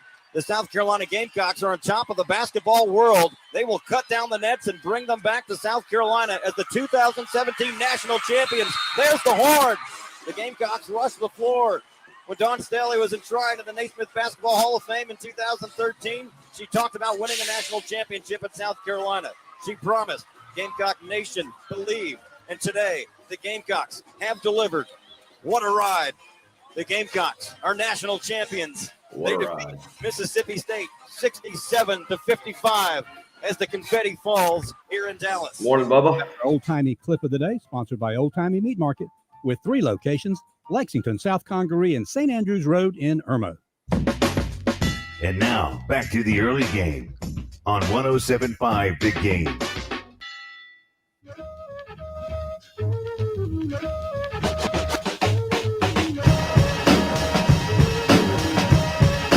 Eight 803-404-6100. A lot of y'all are very invested in us eating a mayonnaise-filled donut, Patrick, as punishment. It's certainly like, I mean, we're just gonna put the mayonnaise on the donut. Alan on the live stream, on the Buford Lending live stream, said we should both be punished for ruining a perfectly good donut. Well, there'll be like 12 donuts. One of them will just have to be used to put some mayonnaise on next Friday, as we will make some picks for the wild card weekend that will be, and the loser will have to eat a donut. We'll go the Mike Golick Jr. route that he pulled off during the Duke's Mayonnaise Bowl, and dipped a donut in mayonnaise, and we'll go with it however you want to. You can dip or you can spread, whatever you want. I really wish I had one of those Garnet and Carolina Blue mayo jars that they gave the media in that game. Okay, well, we'll see if we can. Maybe Chris Deering coming up in about 35 minutes will be able to help track down one of those for you as well. 803-404-6100, how you can join us. As always, you can go to youtube.com and search on YouTube for our 107.5 The Game page to join on the Buford Lending live stream. A lot of people weighing in this morning on right now. We're on to honey bun and donut discussion there that you could weigh in with. So if you want to do that, feel free to join us on the Buford Lending live stream. We've gone down a little bit of a path also, Patrick, given that the Patriots and the Bills will be played in negative. Well, it'll be 3 degrees is the expected temperature. It'll feel like -8. A good buddy of mine who I met a couple months ago, Craig Malone, out at Grand Harbor up in Greenwood, said the coldest game he can remember was in the 1990s at Tennessee during the Sparky Woods era. South Carolina scored first to go up 3-0. And then, Patrick, you want to guess what the final score was? I think that was a Peyton Manning game, too. I think I know exactly what Craig's talking about. It was 52-3. Oh, okay. It was 52-3. No. Nice. He said it So never didn't got affect out of the them low. too much. Yeah, Tennessee had no problem. He said it never got out of the low 30s. It was raining and sleeting all day, coldest he'd been. I actually kind of remember that game, watching it on television. Craig, I did actually stop watching, though, pretty early there. 803-404-6100. Back out to the Love Chevy phone lines we go. Rusty has got a hopefully a non-fond memory of a cold game. Maybe it was a good one. What do you got for us this morning, Rusty? Well, it was kind of fun, but how about Jen? Is she okay? I miss her voice. Concerning, she's but good. yeah, she's good. She's good. Yeah, she just went to see family for a few days. All right, well, great. I lived in Chicago from 98 to 2005. And in 99, I had the opportunity to go to Lambeau Field in Green Bay for a game against the Bears and the Packers. And I want to tell you guys, when we got there, we got out and started walking in, there were guys standing out there, grilling, knockwursts, drinking beer with no shirts on. And it was like 2 degrees. I think it was 10 below zero. It was absolutely vulgarly cold. coldest I think I've ever been in my life. And those people, it didn't affect them. They're out there like, roar, go Packers. And I'm going, go to a heating unit somewhere. Jeez. But that was the coldest game I've ever had. Thank you for the phone call, Rusty. Yeah, Patrick, you'll see some of that tomorrow. I'm sure there will be tailgating shots of Buffalo fans that decide they either want to jump into a table or tailgate shirtless tomorrow, because that's what the Bills Mafia does. And while we find it strange, I guess when you live up there in extreme cold, you got to find ways to entertain yourself. And tailgating shirtless, I guess, seems like the best way to go about doing it before a big playoff game. Probably so. I do wish. See, now I'm looking up. We had our discussion about cold weather games and playing the idea that you shouldn't be playing cold weather games when everything is on the line. I just was trying to remember when the Ice Bowl was. Remember the Ice Bowl? Dallas and Green Bay? Yeah. Do you know how cold it got? 3 degrees? Minus 13. That's cold. For a championship game.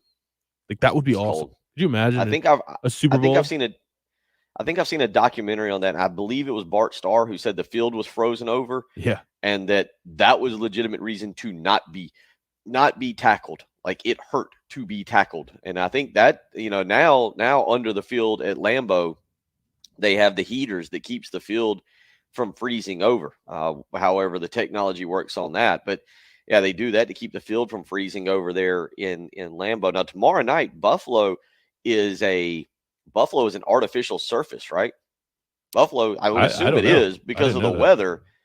I believe Buffalo is an artificial surface, which I'm going to imagine. I'm not even going to pretend like I'm some kind of expert on getting tackled during a football game, much less on grass versus artificial surfaces. But I'm going to imagine that will hurt even more. I don't know if Buffalo has some kind of underground heating system that keeps their field, just at least, I'd say warm, not like your house or anything, but I would imagine there might be something underneath their field. So that game will be fun to watch, Patrick, again, just because of the extreme cold that you'll be seeing. And it is fun. I think most people agree, even though you said that there's a movement by people to do away with cold weather football games.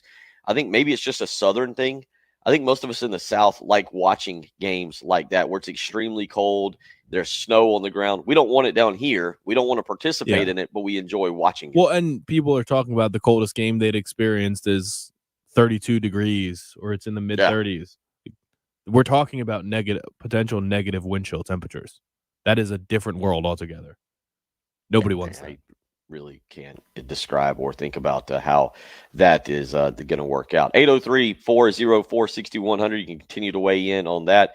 Again, South Carolina's Board of Trustees today, transitioning to some college football. South Carolina's Board of Trustees will meet today to approve the contract for Sterling Lucas, new defensive end Bucks coach for South Carolina. He'll replace Mike Peterson, who left to go back to Florida, his alma mater. And Patrick, we'll find out about Sterling Lucas. Is it a home run hire? Is it a bad hire? I don't know. We'll know in 4 or 5 years. But it does seem to fit the culture with what Shane Beamer is trying to have on his staff. Young, energetic. If you take those two traits, being able to relate to young people, being kind of young, there is an element to that, being able to relate to young people and having that energy, it usually translates well to recruiting. Usually, not all the time, but it seems on paper like a hire to me that fits the mold of what Shane Beamer wants on his staff. Yeah, I mean, I can agree with that. I don't have a strong take on this because I just don't know that much about him. And I mean, you try to look at his Twitter page, and yesterday he only had 800 something followers. Now he's up to 953. I'm sure he'll be in the thousands in the next couple of days or weeks when he's announced. But I mean, I've never heard him speak. Maybe he'll have a press conference where we can hear that. But yeah, young guy, that's what you want. I'm sure he'll be able to relate well to these guys in the living room. And how old is he exactly? I'm seeing he was recruited by Shane Beamer out of high school, so he's got to be in his he's very low 30s. He's a little over 30 years old. I was just trying to confirm just exactly how old he was here. But I mean, again, Jacksonville Jaguar assistant defensive line coach is his current title. He joined them a little less than a year ago, February 11th, after a pretty long stint in Baltimore. So I think that's the other part. Can he go on the recruiting trail now? He'll have to get out there. And can he sell his time in the NFL? He began his tenure in Baltimore in 2016, and he held various roles on the defensive side of the ball. He worked under current Jaguar defensive line coach Joe Cullen while in Baltimore from 2016 to 2020. The Ravens at that time, Patrick, led the NFL in total defense with just 314 yards being given up. So it's one of the things. He's worked closely with Pro Bowlers Calais Campbell, Matthew, Judon, yeah, and CJ Mosley. So that there's the experience there. I think that at least gets you in the door. Look, Mike Peterson came from the Atlanta Falcons and didn't have recruiting experience, and he seemed to work out well. So South Carolina today expected to hire Sterling Lucas as the replacement for Mike Peterson. We'll continue to talk about that, Patrick. We'll get back into a little bit of NFL discussion, and coming up in about 25 minutes, Chris Deering will join us for the Corley Pools High School headlines of the week. You're listening to the early game on 107.5 The Game. Live, local, and free. That's how we do sports. 107.5 The Game. Feel free to call and complain if you wish. You should call that radio station and let him have it. Remember, we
Woo!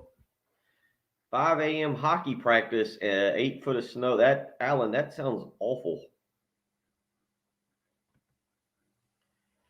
That sounds absolutely brutal. That's hockey, though. Hockey's notorious for the crack of dawn practices. The crack of dawn practices, my Although Duluth, Minnesota is a hockey town. I can't imagine that it's just a one rink town.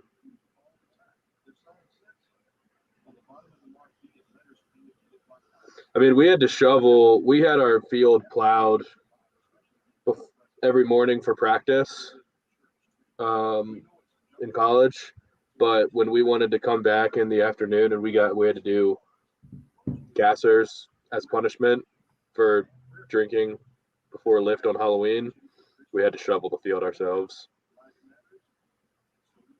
Everybody had to take a shovel and shovel one row 100 yards long so that you could just stay in your lane and run gassers. That wasn't very fun. No, it sounds awful. Sounds brutal. Not the direction I would want to go with that. Running outside in the cold air, I'm sure it's good for your lungs, but it's so hard to breathe that cold air. I don't know if it is good for your lungs. I mean, heat is supposed to be good for your lungs. Oh, really? Yeah. I just assumed that the pain that you feel running in the cold air just builds strength. What doesn't kill you makes you stronger.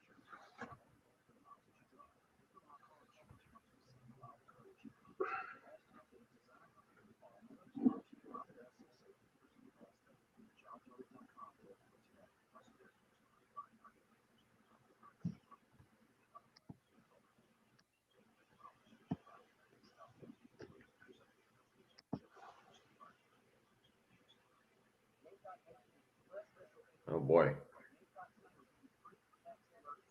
to go back and read this little argument between the new Batesburg-Leesville head coach and Adam Holmes, the coach at Gray Collegiate, on Twitter.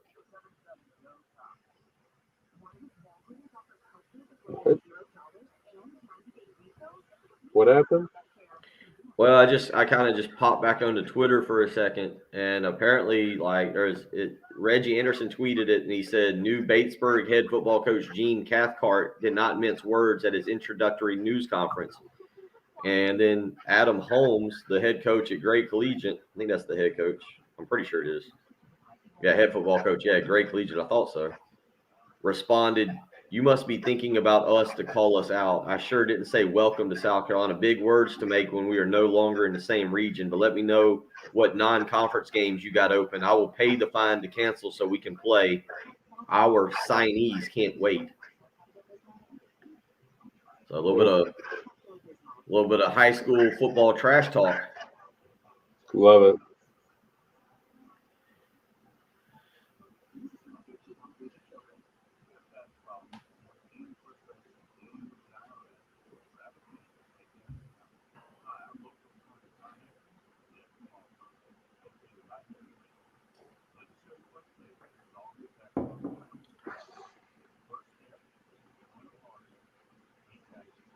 Well, the geese are back.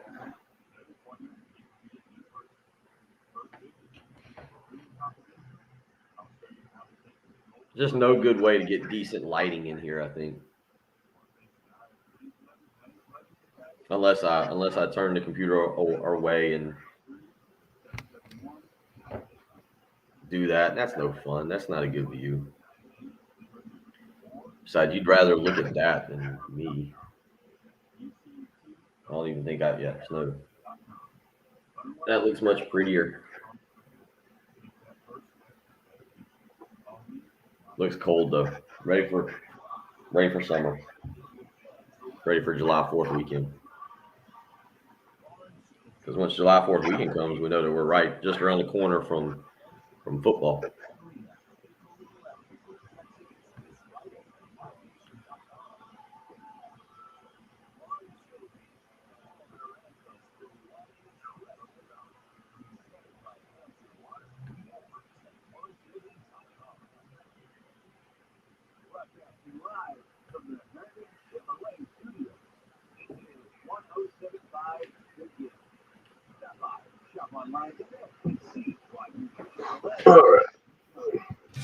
Download the TuneIn app so you can take 107.5 The Game with you wherever you go.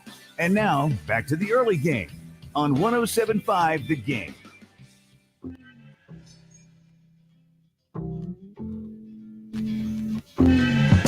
(803-404-6100) is how you can join us this morning, as Coach Gillespie from Lee Central High School does. And I appreciate this text message. We were talking about Sterling Lucas being named to the South Carolina football staff today. Craig on our Buford Lending live stream said there will be a 3 p.m.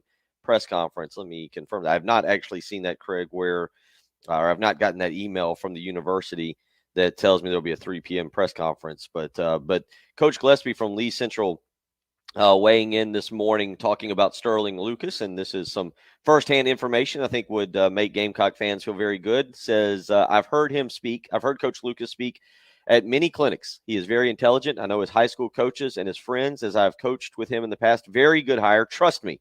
He is very detail-oriented and all about preparation. So there you go from a high school coach here in South Carolina. Pretty good reference there for Sterling Lucas, who will join Shane Beamer's staff with South Carolina today, likely. And again, we'll see. I don't have an email. Maybe I've just been cut out of the emails now at this point from the university, from the athletic department. But I don't have an email here telling me anything about a 3 p.m. press conference just yet. But I imagine there will be an announcement today and a press conference later on coming up with Shane Beamer. 803-404-6100. That's how you can join us this morning as we get you ready. Coming up in about 15 minutes, we're going to catch up with Chris Deering for our Corley Pools high school highlights, high school headlines of the week. And we'll talk a lot of high school basketball as we are fully into the high school basketball season. Chris and Stacey Huff will be on the call tonight for a game on Watch Fox 57. You'll be able to check that out. So we'll catch up with Chris here in a minute as he'll talk about that Spring Valley Ridgeview game. Ridgeview, I mentioned, has 5-star prospect G.G. Jackson, who is considering South Carolina and North Carolina as well. So we'll catch up with him about that. 803-404-6100 is, again, how you can join us and how he'll do that. Also coming up in the next hour, Patrick Brett and I will make our wild card weekend picks. And, Patrick, we've covered the 2 Saturday games, but you look ahead to Sunday, and you're right, the 49ers and the Cowboys, that's the headline game at 4:30 because of the history, the 2 franchises, everything involved. Tommy Moody actually hit us up with a text, hit both of us up with a text in reference to the Cowboys and the Ice Bowl, and he said the Cowboy players and the Ice Bowl said the most difficult thing was understanding Don Meredith calling plays in the huddle because his lips were frozen to where he could not enunciate. That would seem tough. Yeah, I mean, you can't wear a mouthpiece because it would just freeze. Your saliva would freeze, I guess. Back then, the heaters on the sidelines would have I don't seemed think like they had heaters on the sidelines in 1967. it would have maybe helped a tad. Maybe that's what prompted heaters on the sidelines. They won't have that problem on Sunday, or should not have that problem in Dallas on Sunday. But Patrick, again, without giving away your pick just yet, Jimmy Garoppolo, Dak Prescott, Deebo Samuel, Amari Cooper, so many pieces to this particular football game, and an old school rivalry. I don't know if hate is still there. It's not Terrell Owens running and standing on the star with the 49ers, and some of this, I think, I don't even know the last time these 2 teams played in the playoffs. I'd have to go back and look, but it should be a fun game to watch on Sunday, 4:30. It should definitely be a fun game because Deebo is obviously the most versatile offensive weapon in the game right now. And then on the other side of the field is the most versatile defensive weapon and maybe the overall best defensive player in the league as a rookie in Micah Parsons. I mean, he is just so ridiculous. And he's such a good athlete that I could see him following Deebo around wherever he goes. Like I could genuinely see him taking Deebo to the sideline and being the guy that jams him at the line of scrimmage. Trayvon Diggs is leading the league in interceptions right now, but I think he's also leading the league in yards given up. So he's completely a boomer bust corner. I don't know if they trust him to just guard Deebo Samuel one-on-one or put him on an island. And Deebo's just so dynamic with the ball in his hands. There's no corner in the NFL that you can trust to tackle Deebo in the open field. Micah Parsons is probably your best option there. So I'm going to be very, very intrigued how the Cowboys line up Micah Parsons, or just in general, how they decide to try and neutralize Deebo. How much does this game, in your opinion, affect future of Jimmy Garoppolo? If he wins, is he a 49er next year? If he loses, does this help speed up the process moving to Trey Lance? I do think if he wins this game, it might take 2. I mean, if Jimmy Garoppolo takes you to the NFC Championship game, I just don't know how you go to Trey Lance next year. Like, it would be such a bold move, and I don't really see where the upside is, but they did trade so much. I mean, Jimmy Garoppolo might be in a circumstance where no matter what, he's just playing for other teams. He's auditioning for other teams right now. There are definitely teams that are plotting out their offseason, saying we're going after, Aaron Rodgers first, Russell Wilson. If we strike out there, if we strike out on him, maybe we look at Deshaun Watson, and secondary options will be guys like Jimmy Garoppolo, guys like making a trade for Carson Wentz, guys like Derek Carr. But Jimmy Garoppolo is kind of put in that tier, and I think there is a chance that if he really plays his butt off this postseason, teams will say, you know what, maybe we have Jimmy Garoppolo in this tier with Carson Wentz and guys of that caliber.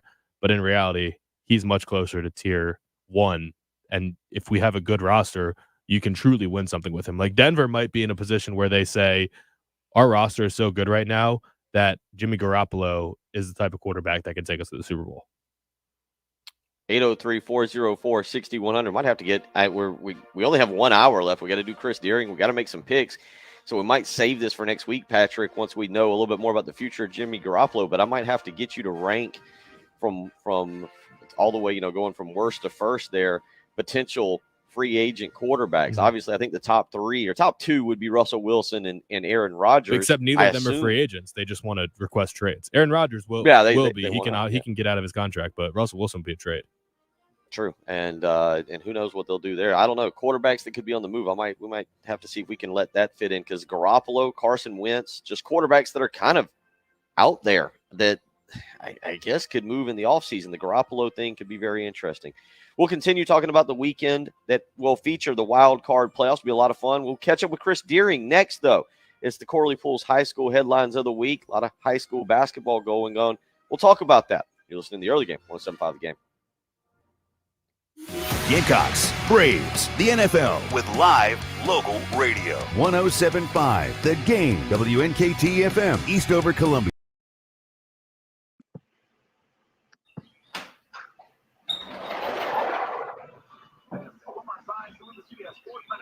Sponsored by Tax Slayer, file fearlessly. A decade before January 6th became a highly charged politicized buzzword. Remember where you were on January 6th, 1991. It's not too bad out there. Touchdown passes to beat the Oilers. Remember them? They were the Houston Oilers. Good luck, Cincinnati. I'm Boomer Esiason.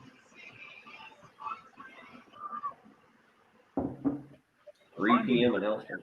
Hire can be like, well, trying to find a needle in a haystack. Sure, you can post your job to some job board, but then all you can do is hope the right person comes along, which is why you should try ZipRecruiter for free at ZipRecruiter.com/free. ZipRecruiter doesn't depend on candidates finding you. Its powerful technology identifies people with the right experience and actively invites them to apply to your job. I guess I should write these lines down. While other companies might deliver a lot of pay, ZipRecruiter finds you what you're looking for. The needle in the haystack. 4 out of 5 employers who post a job in ZipRecruiter get quality candidates to the site within the first day. ZipRecruiter, the smartest way to hire. And right now, you can try ZipRecruiter for free. That's right, free. Just go to this exclusive web address, ZipRecruiter.com/free. That's ZipRecruiter.com/free.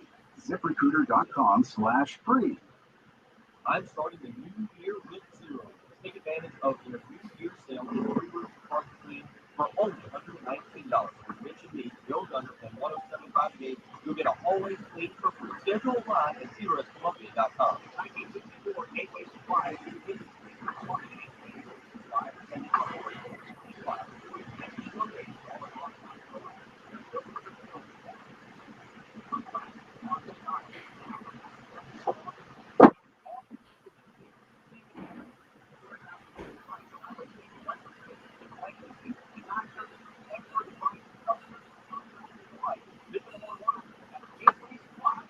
Man, how do you afford gas for that big SUV? I pay less in gas than everyone else. I got the free Get Upside Gas app. They give it to 25 cents a gallon cash back every time I buy gas. Hold on. You can get 25 cents off a gallon with the free Get Upside Gas app. While on favorable prices, people earned over $1 million last year. You just got to take a picture of your gas receipt and bam, up to 25 cents a gallon cash back. Ain't like it's gonna be twice. I'm downloading the free Get Upside Gas app now. Download the free Get Upside app now. Not top 10 going on here on SportsCenter. 25 cents a gallon. What do you buy gas? Code love for a 25 Soccer cents not top 10. first tank. That's at 50 cents a gallon on your next tank. Just download the free Get Upside app at the App Store or Google Play. Number 8 is not that bad of a not top 10. Just download the free Get Upside app and use promo code LOVE. That's LOVE. Visit GetUpside.com for terms.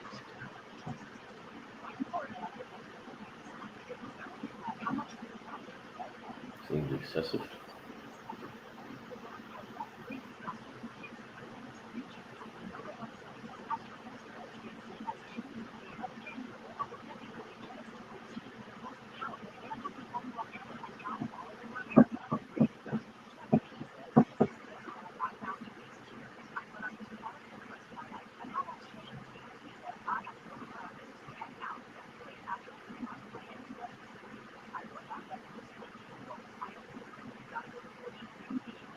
Yeah, they're showing the Chiefs kicker last week who couldn't, kept slipping every time he kicked. Yeah, boat's still in the water. I hadn't taken it out. It's been kind of safe right there, and with an inboard, with it being an inboard, it's a little less likely to crack the engine being in there instead of taking it out and running the risk that it doesn't get winterized properly.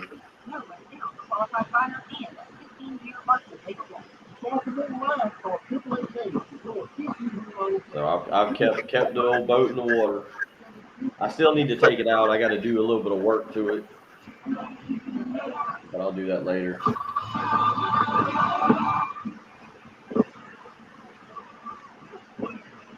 Lord.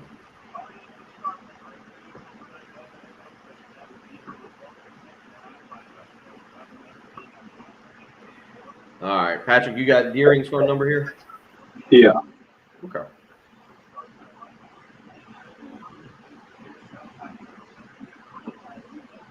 I assume so. Let me double check.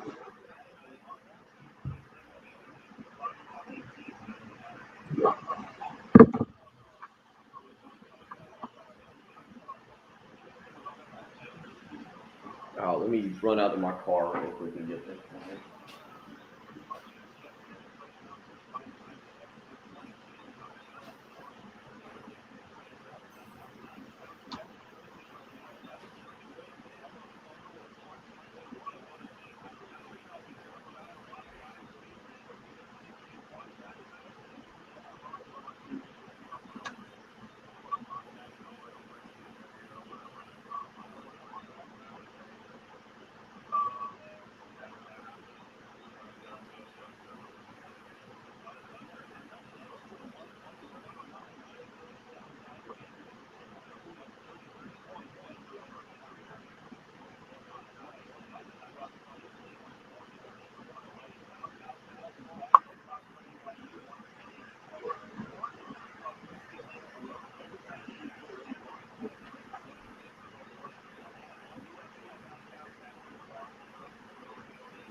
All right.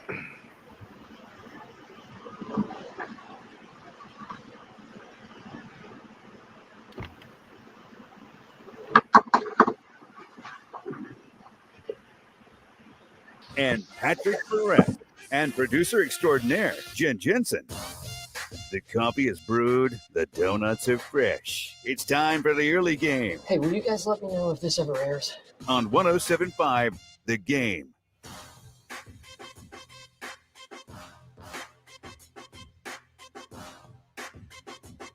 Final segment of the week as we get you through. Bill Gunner, Patrick Perret. Oh, it's going to be a fun weekend full of interesting wild card action across the board.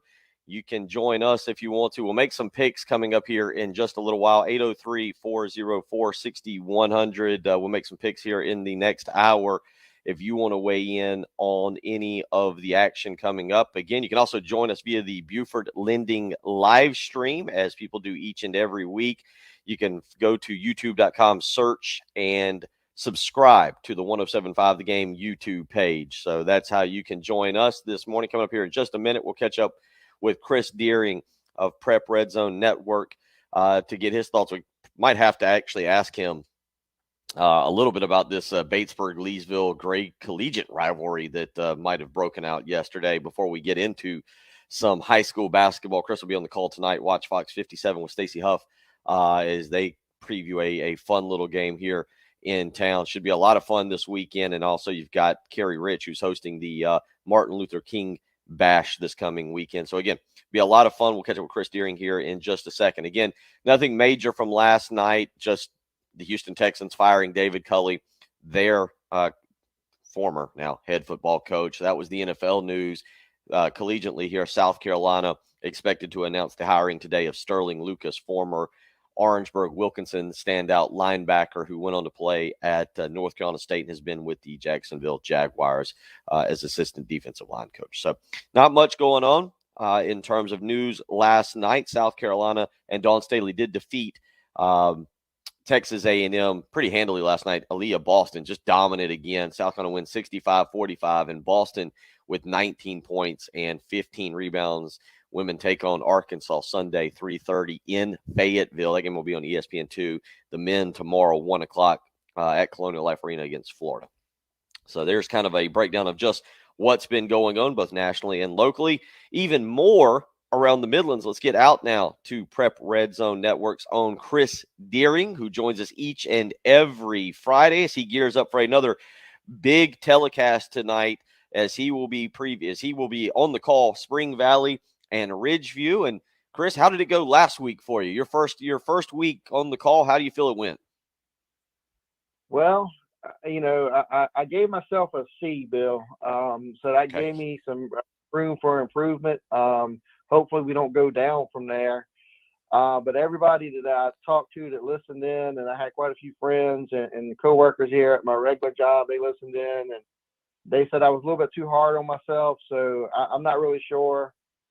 I will say I learned a lot, and this week will be a lot better than last week. So if you didn't tune in last week, tune in this week. We got a fantastic boys and girls matchup tonight with Spring Valley and Ridgeview. So excited to get over there and get going again this week. It should be a lot of fun there. Ridgeview featuring top 5. I don't know what he is now. He's a top 20 prospect, maybe inside the top 10. G.G. Jackson, who should be very entertaining to watch. And this is a young man, Chris, that you've had a chance to watch a couple times this season, and his game just continues to progress. Yeah, he gets better and better. He's probably right around the 10 to 15 ranked player in the class of 2023. He does a lot for that Ridgeview team, and they've played at a lot of national tournaments, so he's gotten a lot of exposure. They've gone to Las Vegas, they've gone to New Orleans. If I'm not mistaken, they've only played a couple of teams from in-state just so far this year. When they had the bash over at Ridgeview, they played some out-of-state teams. So not many in-state teams that they played. They played one last night. They played a top 10. It was a top 10 matchup against Northwest. They got on the road, went up to Rock Hill, and won the region opener. So that was a good win for them. And now they get to come home and play a Spring Valley team that's playing a lot better than they were earlier in the season. So it'll be interesting to see, how they play. I'm anxious to see GG again. I've not seen him since, I guess, the Chick-fil-A Classic. So it'd be interesting to see him and see what he's done over the last few weeks to keep improving. He's only a junior. G.G. Jackson is only a junior. But where do you put him right now in his development with some of the other elite high school Midlands? Let's just go Midlands high school players you've seen during your time. If you go to Chris's Twitter account at cdeering82, he admits he's been covering high school sports since 1989. So we've got a little bit of knowledge here when we go to you. 30 years worth of knowledge there, Chris, that you can rely upon. Where do you put G.G. Jackson at this stage in his career with other players you've seen? I tell you, he's right up there. And, one guy maybe I would compare him to right now, and I think he's got a much different skill set than Jermaine O'Neal did. But he's tall, but he can handle the basketball. Don't be surprised if you watch the game tonight that he's out there running the point at some juncture of the game, and he's 6'8", 6'9" doing that. So hard to say because you don't have many 6'8", 6'9" guys that really handle the basketball. But I will tell you, he is a guy of 2023, but I know there's been some talk possibly of him reclassifying. So that's something to keep an eye on going up in these next coming few months to see if he does reclassify to the class of 2022. But he's averaging over 24 points a game. Like I said, he's doing this against national competition. And I will tell you, because of that, this Ridgeview team overall is getting better and better. So I expect them to make a big push come playoff time. I'm sure I'm probably get a message to GG69. I said something earlier this week on Twitter, and I got corrected. He is 6'9", not 6'8". So if anybody's listening out there, I understand he's 6'9", but he's good. I mean, he ranks right up there with them. And again, if I had to compare him to somebody at this stage of their career, maybe it would be a Jermaine O'Neal. He is Chris Deering, joining us each and every Friday for the Corley Pools High School headlines of the week. Again, he'll be on the call tonight. Watch Fox 57 Spring Valley and Ridgeview. You can check that out. Here, another big game, actually a massive game. Battle of the top two ranked teams. It's 1 versus 2 in 4A. It's AC Flora and Irmo tonight, Chris, and that one should be a really good one. That one is over at Irmo, right? Temple of Doom will be rocking tonight when AC Flora rolls in. That is over at Irmo. And well, look, before we say it's rocking, that district that Irmo is in, COVID is starting to creep back into a lot of decision making on the high school level. I do believe they're at 50% capacity tonight. I know Richland 1 schools have gone to 40% capacity. I don't know the duration or how long this is going to last, but that's where we are right now. So maybe a little bit less of a crowd tonight than normally we would expect. But yeah, 1 against 2. These are probably 2 teams that really and truly, without question, they have state championship aspirations. And I was finally able to see Flora last week in our first game fully healthy, and that team is good. Colin Murray Boyles, he's really good. CP Parker, the guards, Adonis McDaniel, and Chris Wallace. So that should be a really entertaining matchup in Irmo. They got Dan Williams, Juice Keat. They got really good guards too. Their guards are a little bit bigger than Flora, so it'll be interesting to see how they handle that. And then the front court, I think I got to give the advantage to Flora. Brandon Crawford's really got to come up big for Irmo tonight if they pull out the win. So that should be an entertaining game. One I'm gonna keep an eye on Twitter throughout the night. And it's only one game. I think the girls' game has been postponed due to COVID, so I think that game starts at 7 o'clock. So just one game over in Irmo tonight. So if you're on that side of town, I'd suggest checking that one out. One other Midlands game to highlight tonight that you find pretty intriguing. Dreer heading over to Westwood. Give us a little breakdown on that game tonight. Well, that's that game. Just same region as Flora and Irmo. So that game is probably go a long ways to determine who maybe is the 3 seed coming out of that region. I'll tell you, maybe my surprise team of the year so far is probably Dreer. They played Irmo on Tuesday night. It was, I think, a 4-point game to start the fourth quarter. It was tight all the way down to the last couple of minutes, and then Irmo pulled away at the end. I think they ended up winning 53-45, somewhere right in that neighborhood. So Dreer's playing really well. I'll be honest, I don't know much about them yet. I thought about going over there Tuesday, but I had something come up and couldn't make it. So I do want to see Dreer play here in the coming weeks. And Westwood, I saw last week, they had a tough time against Flora. A lot of people's going to have a tough time against Flora. But they got Bryson Felder and another guy, Arden Conyers, that they're good. It's just a fact, can they put it all together? And that's going to go a long ways in determining where these teams finish in that region. This coming weekend, or I should say on Monday, I'm not going to lie to you, Chris. I consider Monday now a part of a holiday, given that we won't work. But Kerry Rich will put on the Martin Luther King Bash. Give us a little preview of that event and how people can go and check that out. Well, first of all, he's got the girls portion of it tomorrow over at Brooke and Casey. The schedule for Eau Claire, but they moved it because of the capacity and restrictions with COVID. So it's over at Brooklyn Casey now. So there's 5 girls games tomorrow. I'll tell you, Kerry's done a great job with this event. He's had to juggle the schedule a little bit. There's been some teams drop out. I know he's keeping an eye on the weather this coming weekend to see how that plays out. But on Monday with the boys games, I mean, he's got some fantastic matchups. Sumter and Blythewood, Wilson, AC Flora, Lexington, Spring Valley. And here's one, and I hope really and truly York Prep can come down. Coached by Larry Davis, his son's on the team. They're undefeated right now. That's a really good York Prep team. They're scheduled to play Irmo, so hopefully the weather holds out and they're able to get down to Columbia on Monday. And then the nightcap. Well, you got another one. Legacy Collegiate up in upstate. They're playing Ridgeview, so that's another. They've already played once this year, so that'll be a fantastic matchup. And then, one that's always been intriguing to me since Gray Collegiate's come on the scene. The nightcap of that one is Gray Collegiate and Keenan.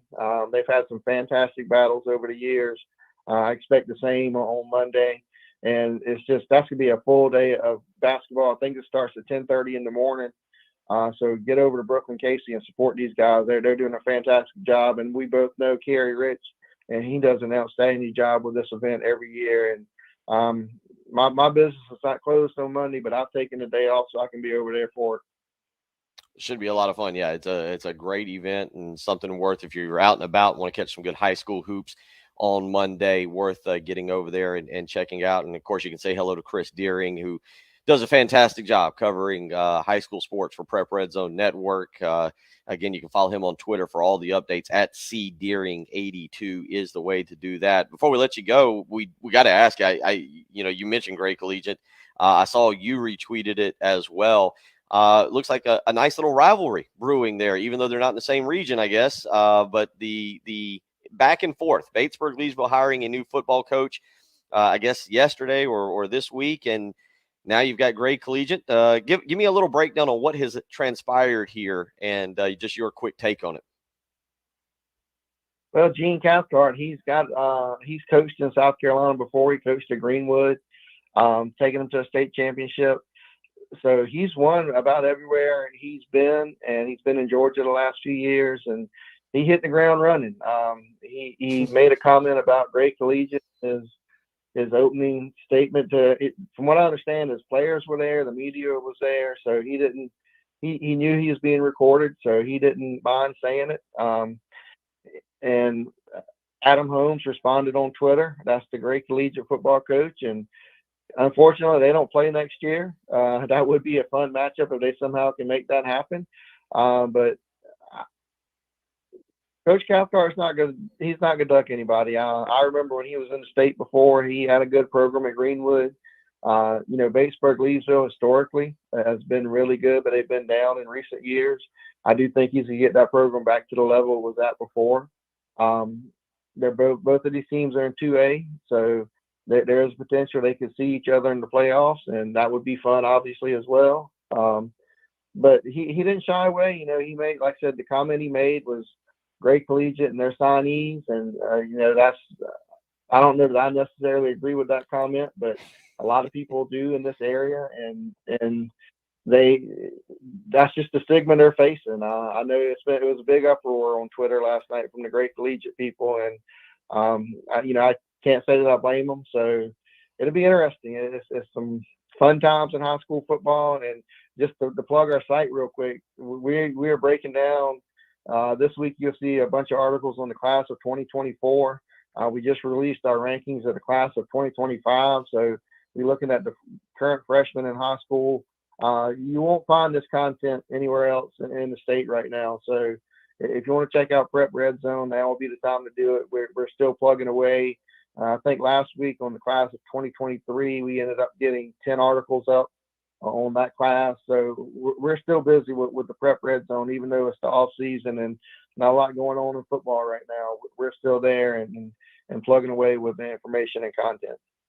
I did see that. You put it out again. Follow him on Twitter at cdeering82 is the way to do that. And I saw Cam Pringle, the offensive lineman, a big offensive lineman, named the number one player in the state of South Carolina for the 2024 class. And he retweeted. You guys seemed very excited about it. You actually had Travion Dunbar, the running back we've talked a lot about at Silver Bluff, right? He's at Silver Bluff down in the Aiken area.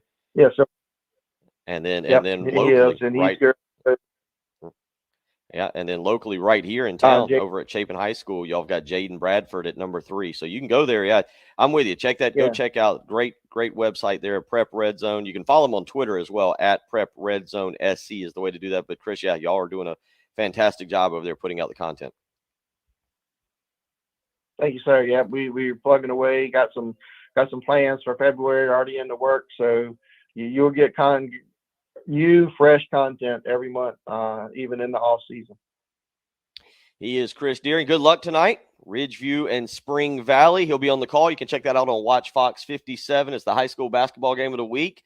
We know you're going to do well. You represent yourself. You represent Prep Red Zone Network, and us. We're glad you just take time out to join Patrick and I each and every Friday. So we look forward to catching up with you next Friday, and good luck tonight calling the game.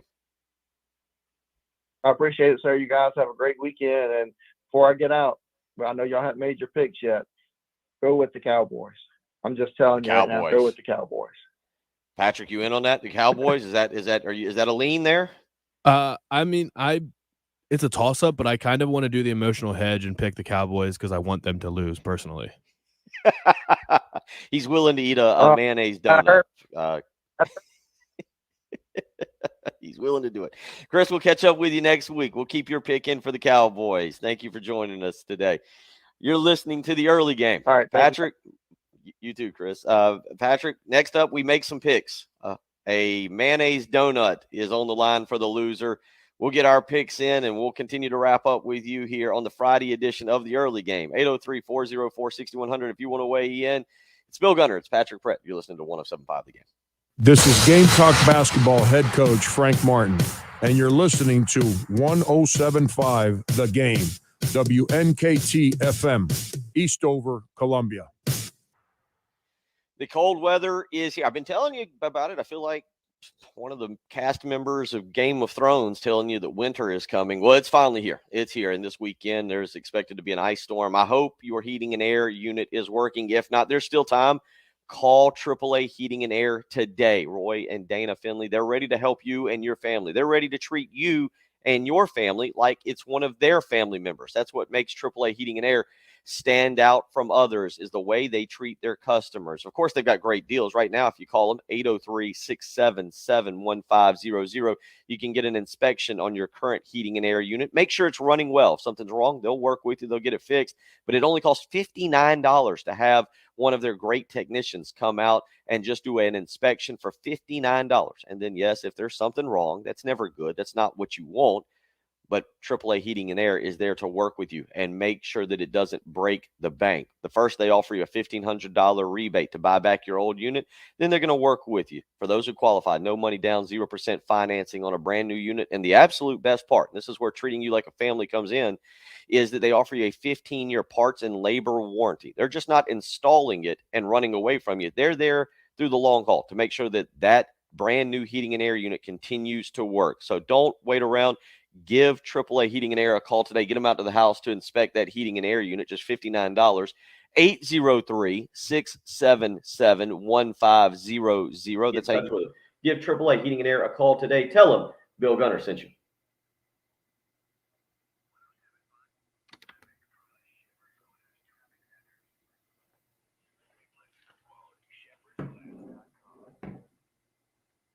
Check on something.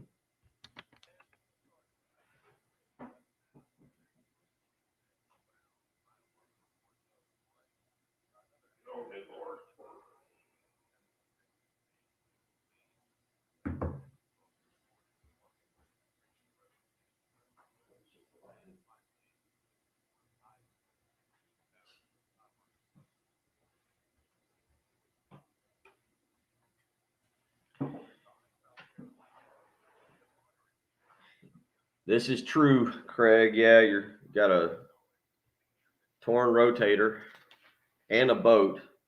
It makes golf that much more difficult. I got the kids today. BT. I got the kids, so I stayed home and hanging out with them. That's the good thing about radio now. You can work from the house when necessary. So I didn't want to leave them here at the house this morning, so I can work from the house and hang out. And I think we've learned in this profession that when necessary, we can be at the house.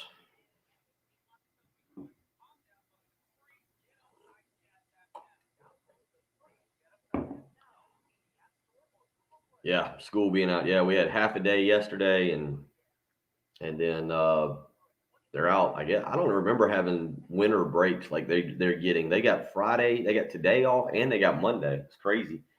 Pretty sure when we were in school, we went all the time. Feels like they're out a lot more than we ever used to be. So I hear my son upstairs now. He's playing NBA 2K, and I think he's commentating everything.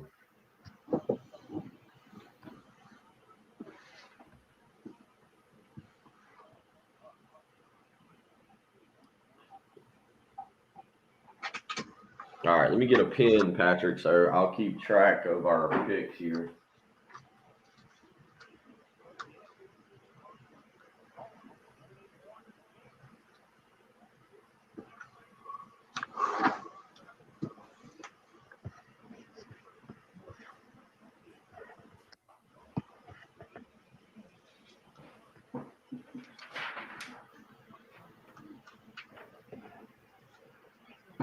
All right.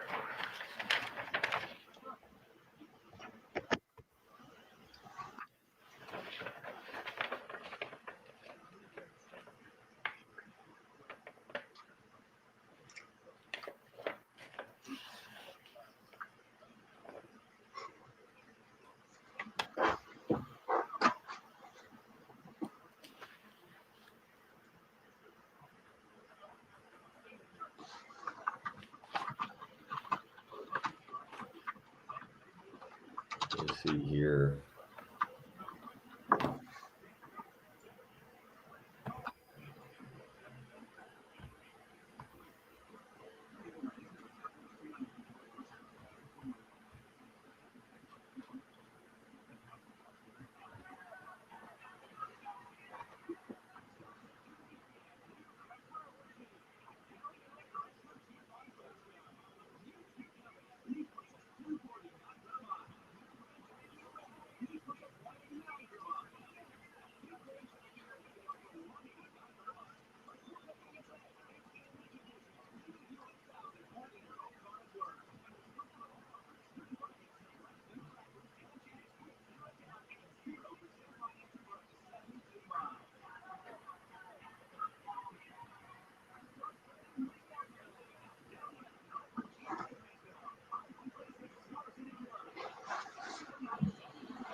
All right.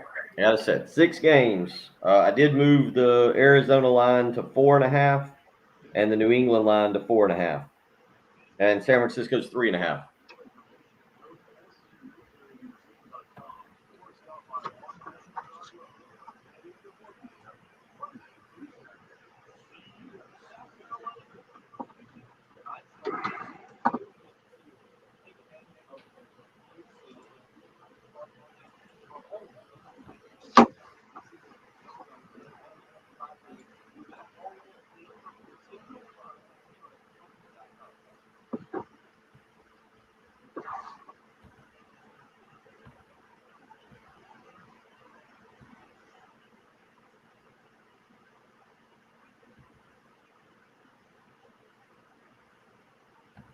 All right.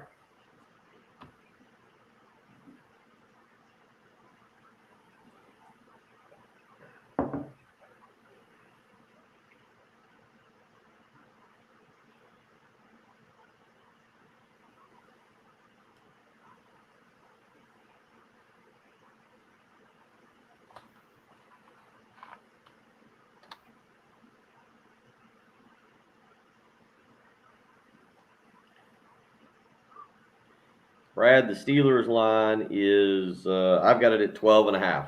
Plus 12. Steelers are plus 12.5 against Kansas City. And I got plus 12.5. I mean, it's updated line, I think, is 12.5 there. All right, Patrick. Here we go. Yep.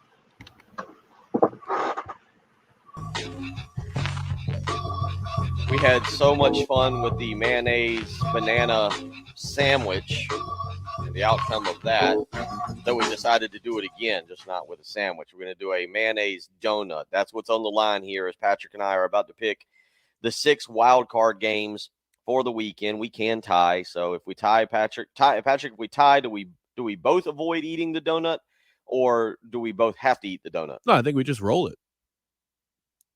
Okay, we roll it over. All right, so you'd have to eat a donut and whatever the following week is, whatever the deal is. All right, so there we go. So, all right, good. That was easy to figure out. All right, here we go. It is the picks of the week per Gunner and Perrette. It's not really a great segment name, but you get the point. Let's start Saturday, 4:30, Patrick, in Cincinnati. The Raiders roll in. They are 5.5-point underdog. All the road teams are underdogs this week. So the Raiders, 5.5 points at Cincinnati. You pick first. Where are you going? Yeah, I'm going to go with the Bengals. I just think there's too much firepower there. The Raiders defense is average at best. I mean, Max Crosby is very much a threat as a pass rusher. He's very good. He could make Joe Burrow's life difficult, but overall, they just don't have the bodies in the secondary to cover Jamar Chase, T. Higgins, and Tyler Boyd. They can't cover all 3 guys. So somebody's going to have a big game. I kind of have a hunch that it's going to be T. Higgins. T. Higgins is going to light it up because I think they'll focus on shutting down Jamar Chase. But Joe Burrow's too good. He never gets or feels overwhelmed in big spots, always plays well in the big games, at his best when the light's the brightest. I can't pick against Joe Burrow. He's too good right now. You know what? I'm going to take a chance. I'm going to go Cincinnati wins the game, but 5.5 is, I think, a lot here. Las Vegas went on a heck of a run to get into the playoffs. After they got pounded by the Chiefs on December 12th, 48-9, they won their last 4 over Cleveland, Denver, the Colts, and obviously last Sunday night against the Chargers. Now, it should be interesting. None of those games, the margin of victory was more than 4 points. Patrick, I'm with you. I think Cincinnati wins, but Las Vegas is playing really, really good. I think they keep it close. I think they keep this one closer than expected, and also there's a lot of pressure on Cincinnati to get the job done. Let's go on New England at Buffalo, 4.5. We've talked about the weather in this game. Patrick, I'll go first on this one. I think much like the pressure, I actually like New England to just win this game outright. I think Belichick does the job here coaching. I think he figures out how to slow down Buffalo, and Josh Allen makes a few mistakes, and I'm going to go with New England to pull it off. Where are you going? I'm going with New England to cover, but Buffalo to win. I think Buffalo wins this thing by a field goal. I don't like more than a touchdown in a game like this where weather's going to be such an influence. I think it'll be low scoring. I don't know what the over-under is. I'd have to look at that. I guess I could pull it up right here. 44. That's just also so low. Maybe I lean slightly over there, but it's going to be a relatively low-scoring game. It's going to come down to Josh Allen being able to throw the ball through the wind, push that ball. He's got such a strong arm. He should be able to push the ball through the wind, and Stephon Diggs be able to make some plays.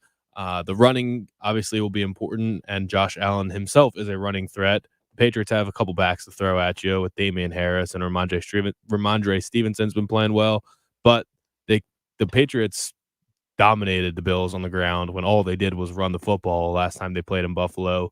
The Bills kind of got emasculated in that game. I don't think they're going to let it happen again. I think they win the game, but I do think the Patriots cover because they can make it ugly, they can make it low scoring, and the Bills will win off of a Tyler Bass field goal. Okay. All right. So we're both taking New England to cover. He's got Buffalo winning. I actually think New England will win. Philadelphia on the road at Tampa Bay. It is the early game on Sunday. Philadelphia is plus 8.5. I will point this out. According to the lines I'm looking at, DraftKings has Philadelphia as plus 9.5, Patrick. Everybody else has them plus 8.5. DraftKings at plus 9.5. You're up first. What do you got here? I hate more than a touchdown in the playoffs, but I'm just gonna have to pick the Bucks. I this is one of only 2 games that I would bet almost any amount of money that the Bucks win on the money line. I would bet the Bucks and the Chiefs. The numbers are large, the spreads are large, but I just cannot see a situation where either of those teams win the football game. The Bucks are too good at stopping the run, and it's pretty much all the Eagles can do. Their receivers are not good. Devontae Smith has been really good as a rookie, but that's all they've got. The Eagles' defense has been tough, but Tom Brady is leading the league in passing at age 44. He's going to be without Chris Godwin. He's going to be without Antonio Brown. Mike Evans is shaken up, but I still think they're going to figure out a way to get it done. The Bucks are just a much better team than the Eagles, so I'll go ahead and take the points. I guess they'll win by 10. That's what I'm going for. Yeah, I'm not going to give much analysis on this. I'm with you. I just Tampa Bay at home. Brian Edwards put out that big stat yesterday about Philadelphia not being very good against quality teams this year. Tom Brady versus Jalen Hurts in the playoffs. I'm with you. I feel like it's the safer pick to lay the points there, the 8.5, and go with Tampa Bay. On to San Francisco and Dallas, 4:30 on Sunday. This one really should be a lot of fun. It is the closest spread of the weekend. It's actually 3. I bumped it up to 3.5. San Francisco at Dallas. Patrick, I'll go first on this one. I like Dallas, man. I like Dallas. Dallas, to me, if I see them in the Super Bowl, I would not be shocked. I think Prescott's playing well. CeeDee Lamb and Amari Cooper are giving them some targets on the outside. Elliott at running back. You mentioned the defense there for them. So I'm going to lay the 3.5, and I think that half point is key here. Let's see which way you go. Do you go with the over the half there, or do you think that San Francisco keeps it within the field goal or even wins outright? I wrote down the Cowboys because I said I was going to do the emotional hedge, but I'm just going to flip it. I'm going to go all in with my pick and my happiness on the 49ers. I could argue either way. I think that the Cowboys have been a little overrated. Michael Gallup tore his ACL. That's going to be big. Trent Williams is a little banged up for the 49ers. If he can play, then that changes things too, because he is the best left tackle in the league by a mile. He'll be a first-team All-Pro this year. The 49ers can just do a lot of things to make life difficult. Kyle Shanahan's known for just his exotic runs and a lot of motion and putting guys in weird positions. And Deebo Samuel running the ball really could be one of the key factors in this game for the 49ers. I think I just have a little bit of confidence that he's going to be able to confuse that Cowboys defense enough. If Trayvon Diggs doesn't intercept a pass, then he's going to be a negative asset for the Cowboys, because all he does is give up a ton of yards, but usually makes up for it with a pick. Micah Parsons, I don't know, maybe this could be the game where he looks like a rookie because the 49ers do so many things to confuse him, and they throw Kyle Juszczyk and George Kittle at him and just make life a little bit confusing, give him a little bit of eye candy and make things messy in there for him, and he can't just fly around and be the beast that he is. So I guess I'll go with the better coach is probably where I land on this one, and I'll take Kyle Shanahan of the 49ers.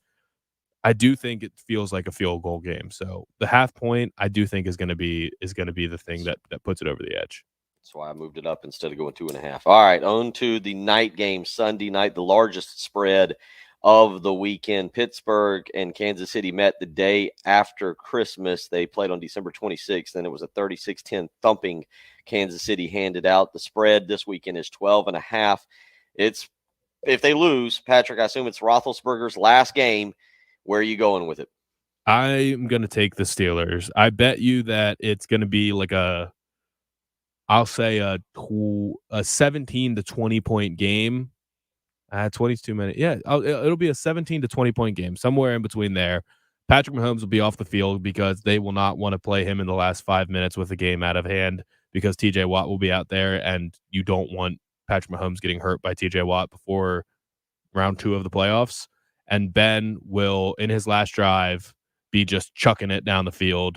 The Chiefs will play pretty loose coverage, and Ben will end his career with a touchdown pass to cover the spread. That's how we're going to send Big Ben off to the Hall of Fame. He's going to end his career with a touchdown pass to cover the spread. The Chiefs will dominate. The Steelers will never be in the game, never be competitive, but they will cover the spread. Yeah, I'm going to go the other way there on you. I'm going to take the Chiefs here. I think they get out to a huge lead in the first half. I think the energy at Arrowhead, they just explode out of the gate. Big lead. I'm with you, sure. Let Roethlisberger throw a touchdown in the final 2 minutes, but it won't be enough to cover the spread. I've got KC KC minus the 12.5 with ease here because I think they get up big in the first half. And then, yeah, maybe Roethlisberger gets some nice plays in the second half. Final game of the weekend. Now we split 3 right now. We're on opposite sides. I've taken Las Vegas. Patrick's taken Cincinnati. I've taken Dallas. Patrick's taken San Francisco. I've taken Kansas City. Patrick's taken Pittsburgh. We're on the same side of New England, and we're on the same side of Tampa Bay. So the final game of the weekend, Arizona on the road, plus 4.5. They're at the Rams. To me, it's probably the least appealing game. It'll be Monday night. One of the I don't know, I've never heard of this, a Monday night playoff game, but it's the first time for everything. 8:15. Martin Luther King Day. Where are you going? You want to take first pick or you want me? I'll take the first pick. We're doing 3.5. Is that what you said? 4.5. I went 4.5? 4.5 on this. Yeah. Okay. Yeah, I'll still take the Rams. I guess that point doesn't make too much of a difference. The Rams and Cardinals, obviously, this is their third matchup as division rivals. They won at each other's home fields earlier in the season. I heard Brian's stat about every time that the Cardinals have been every time they've been an underdog, they've won this year or something like that. It doesn't matter. They don't have DeAndre Hopkins. The Rams have too much star power. They're playing a home game. This is where winning the division matters. Even though they split at each other's home fields this year, I think that's going to change this time. I don't love them winning by a touchdown. I don't love the 4.5.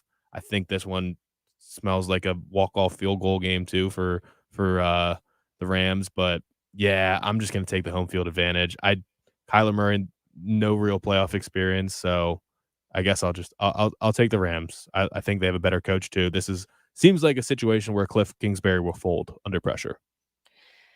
Cardinals have lost 4 of their last 5, and the one of the Lions, even though the Lions played actually better, it was still embarrassing, 30-12. They lost last week to the Seahawks at home, and that Seahawks team was overdone steak. They were done for the season. I'm going to go Rams here. I just the Cardinals have kind of come unglued. I'm with you. I'll take Matthew Stafford. I'll take the better quarterback here in this situation and the home team, and I'll go with Rams. So we've got 3 games in which we're all in on New England, Philly, and the Rams. We got 3 games in which we split. Las Vegas, Cincinnati. You're in on Cincinnati. I'm in on Las Vegas. You're in on San Francisco. I'm in on Dallas, and you are in on Pittsburgh, and I am in on Kansas City. That means we will have a winner. Someone will be eating a mayonnaise stuffed or mayonnaise type donut next Friday during the show on the live stream. You can look forward to that. We'll come back here and we will wrap up the program. Plenty to discuss about. Yes. While we are in this break, you need to think about your Super Bowl matchup because the playoffs have not started. You haven't gotten to look at them in the playoffs yet. This is your most unbiased time. So who is going to be your Super Bowl matchup? Before the playoffs start, you got to put it in stone. Put it in stone. Text it in 803-404-6100 or send it on the live stream. We'll keep track of that as well, and we will make our Super Bowl picks when we return. It's the early game on 107.5 The Game. More of the early game coming up on 107.5 The Game. And we're off and running in 2022 official wild card weekend. That means you are ready to watch some fun football. Good news, you don't have to play football unless you want to get out in the yard and play with the kids. And if you want to do that, you want good mobility. You don't want to be tackled by your kid. That's embarrassing. So if you're suffering right now from muscle inflammation, ligament damage, maybe you got some issues with your toes, your shoulders, your hips, and you're ready to get rid of it. You're ready to score a 60-yard touchdown against your 9-year-old and then spike the ball and brag on him. Right now, call QC Kinetics and get a free consultation. 803-281-6860. Again, all consultations are free. If people have told you surgery is your only option, if they've told you addictive steroids or pain medication is the way you have to go, don't listen to them. Call QC Kinetics today. Regenerative medicine that helps the body heal itself, no downtime, and it'll get you back to the quality of life you deserve. 803-281-6860 is how you can get in touch with them. Again, all consultations are free. So when you call today, you can get a consultation and get back to living the quality of life you deserve. 803-281-6860. That's QC Kinetics.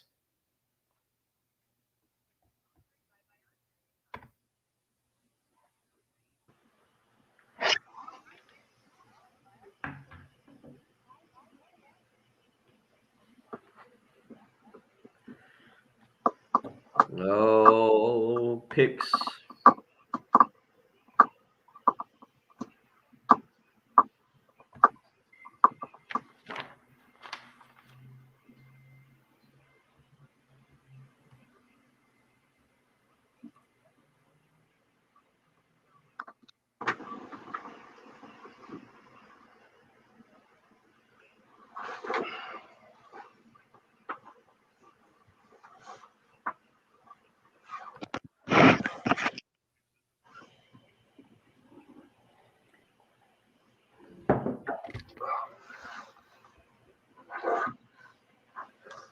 Titans, Cowboys. Okay, RL. Yep.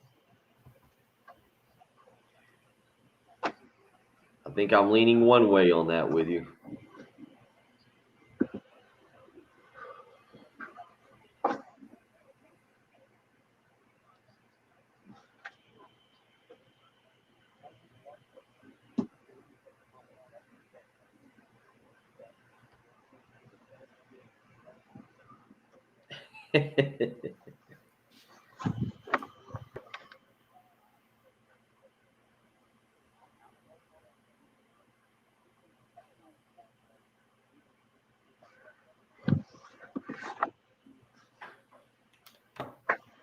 All right, Patrick, I've got it written down. Written down.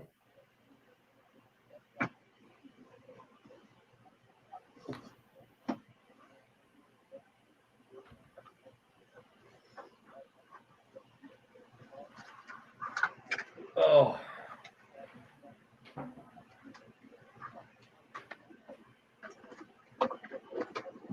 Oh. All right.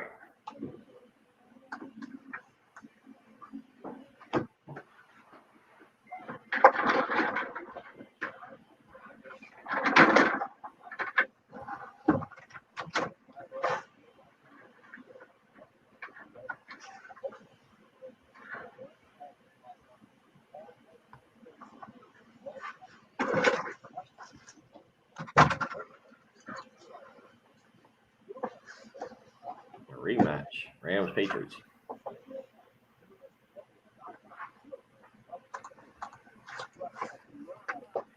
All right.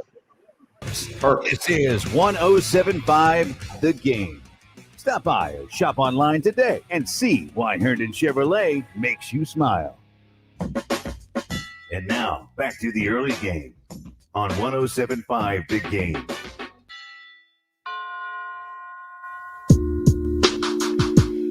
Reminder, we will not be on air Monday. We'll be back Tuesday. Patrick Pratt will have his weekend thoughts, normally from the couch. He'll be in Charlotte this weekend, but weekend thoughts from Patrick Pratt as he will give you the complete breakdown, everything you missed on Tuesday morning in regards to the weekend that was the wild card playoffs.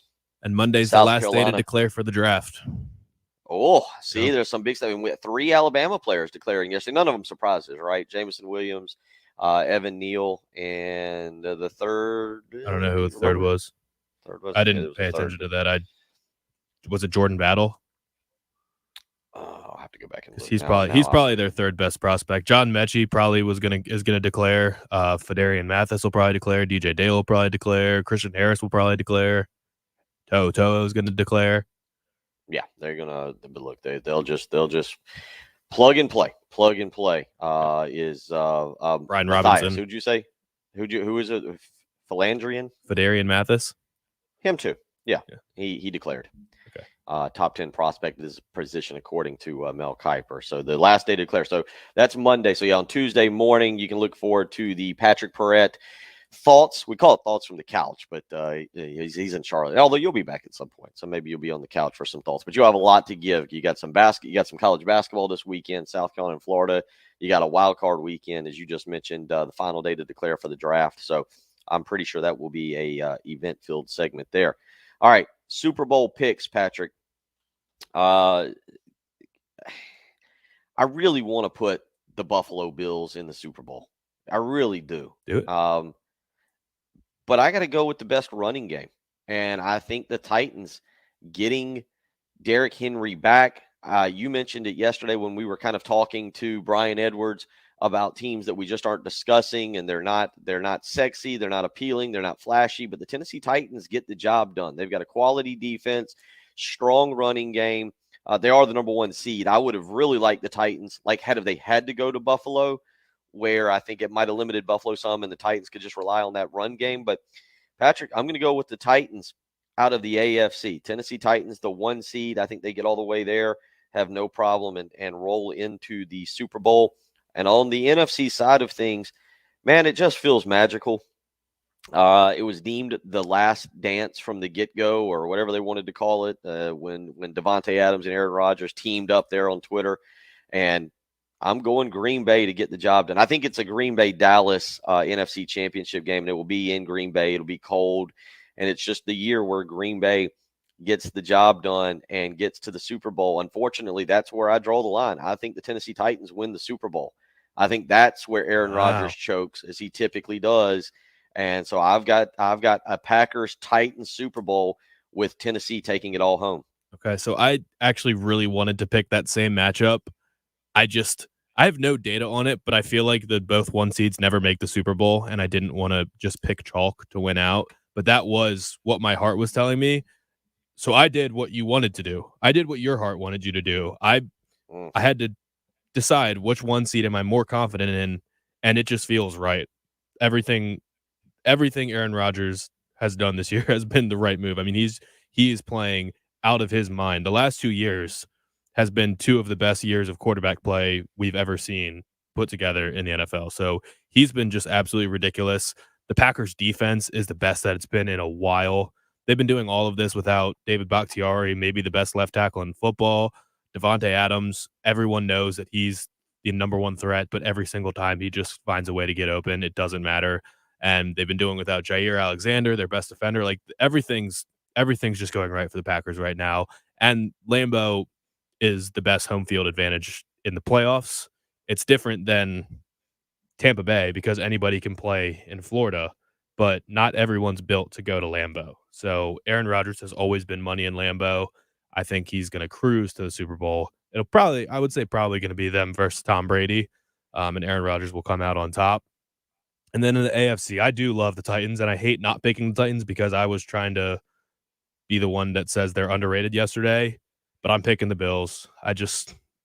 Something about them. I think if Josh Allen plays his best, if the Bills play their best football, they're the best team in the AFC, I think, is what I would say. If Josh Allen plays 4 great games and doesn't do anything stupid, the Bills will find themselves in the Super Bowl, but they will lose. They will lose their 5th Super Bowl. And Aaron Rodgers, I just think it's meant. This season would be such a beautiful note to end the season on if Aaron Rodgers wins the Super Bowl and then just says, F you guys, I'm out of here, and goes to Denver and does it again next year.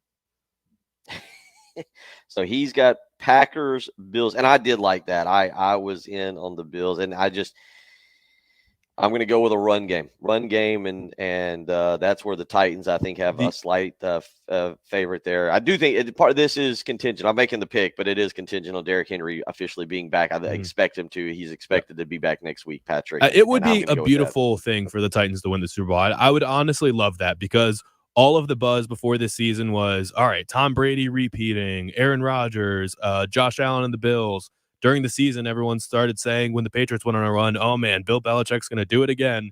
And the Titans have just been quietly winning games and playing the best football in the NFL. So it would be really cool if they just kind of snuck up from the 1 seed. Yeah, it's weird to say sneaking up from the 1 seed, but if they did win the Super Bowl, it would be awesome. And I really like Mike Vrabel, and I really like this Titans team. I love the Ryan Tannehill redemption story of the last couple of years. I really like Derrick Henry. It seems like just a quiet guy that quietly dominates. And I find them to be a really likable team, and I love Nashville. Just to be sure here, after the Braves and after the Bulldogs, there's no way the Falcons get some kind of odd exemption in the next 24 hours and end up in the playoffs to make an Atlanta-esque type run, right? Falcons are definitely out. Yeah, if the 49ers decide to opt out of the playoffs. Yeah, the whole team goes into protocols. just want to make sure that the city of Atlanta is not being able to experience everything in 1 year. Falcons were 7-10 this year. Patrick, good show. I'm with you, man. I'd love to see the Bills in the Super Bowl. I got to be honest. The Super Bowl matchup I'd like to see most is the Packers-Bills. I'd like for my man Jeff Berge to wear face paint for the next 4 weeks and just be screaming at all his insurance clients, "Go Bills! Go Bills!" Another Super Bowl. Oh, I'd pull for Jeff. We'll see what happens. We'll see what happens. Appreciate everybody joining us this week. Patrick has been behind the mic there in the studio doing the producing and doing the show. Congratulations to him, buddy. 3-day weekend. Enjoy it.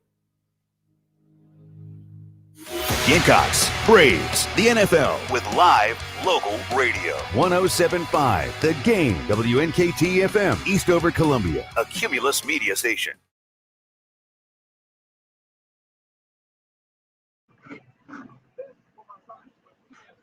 That's actually a good one, RL. That's true. All right.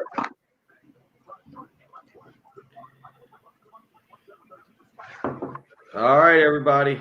All right, I got them. Picks are in. They are officially recorded. Right here. We're good.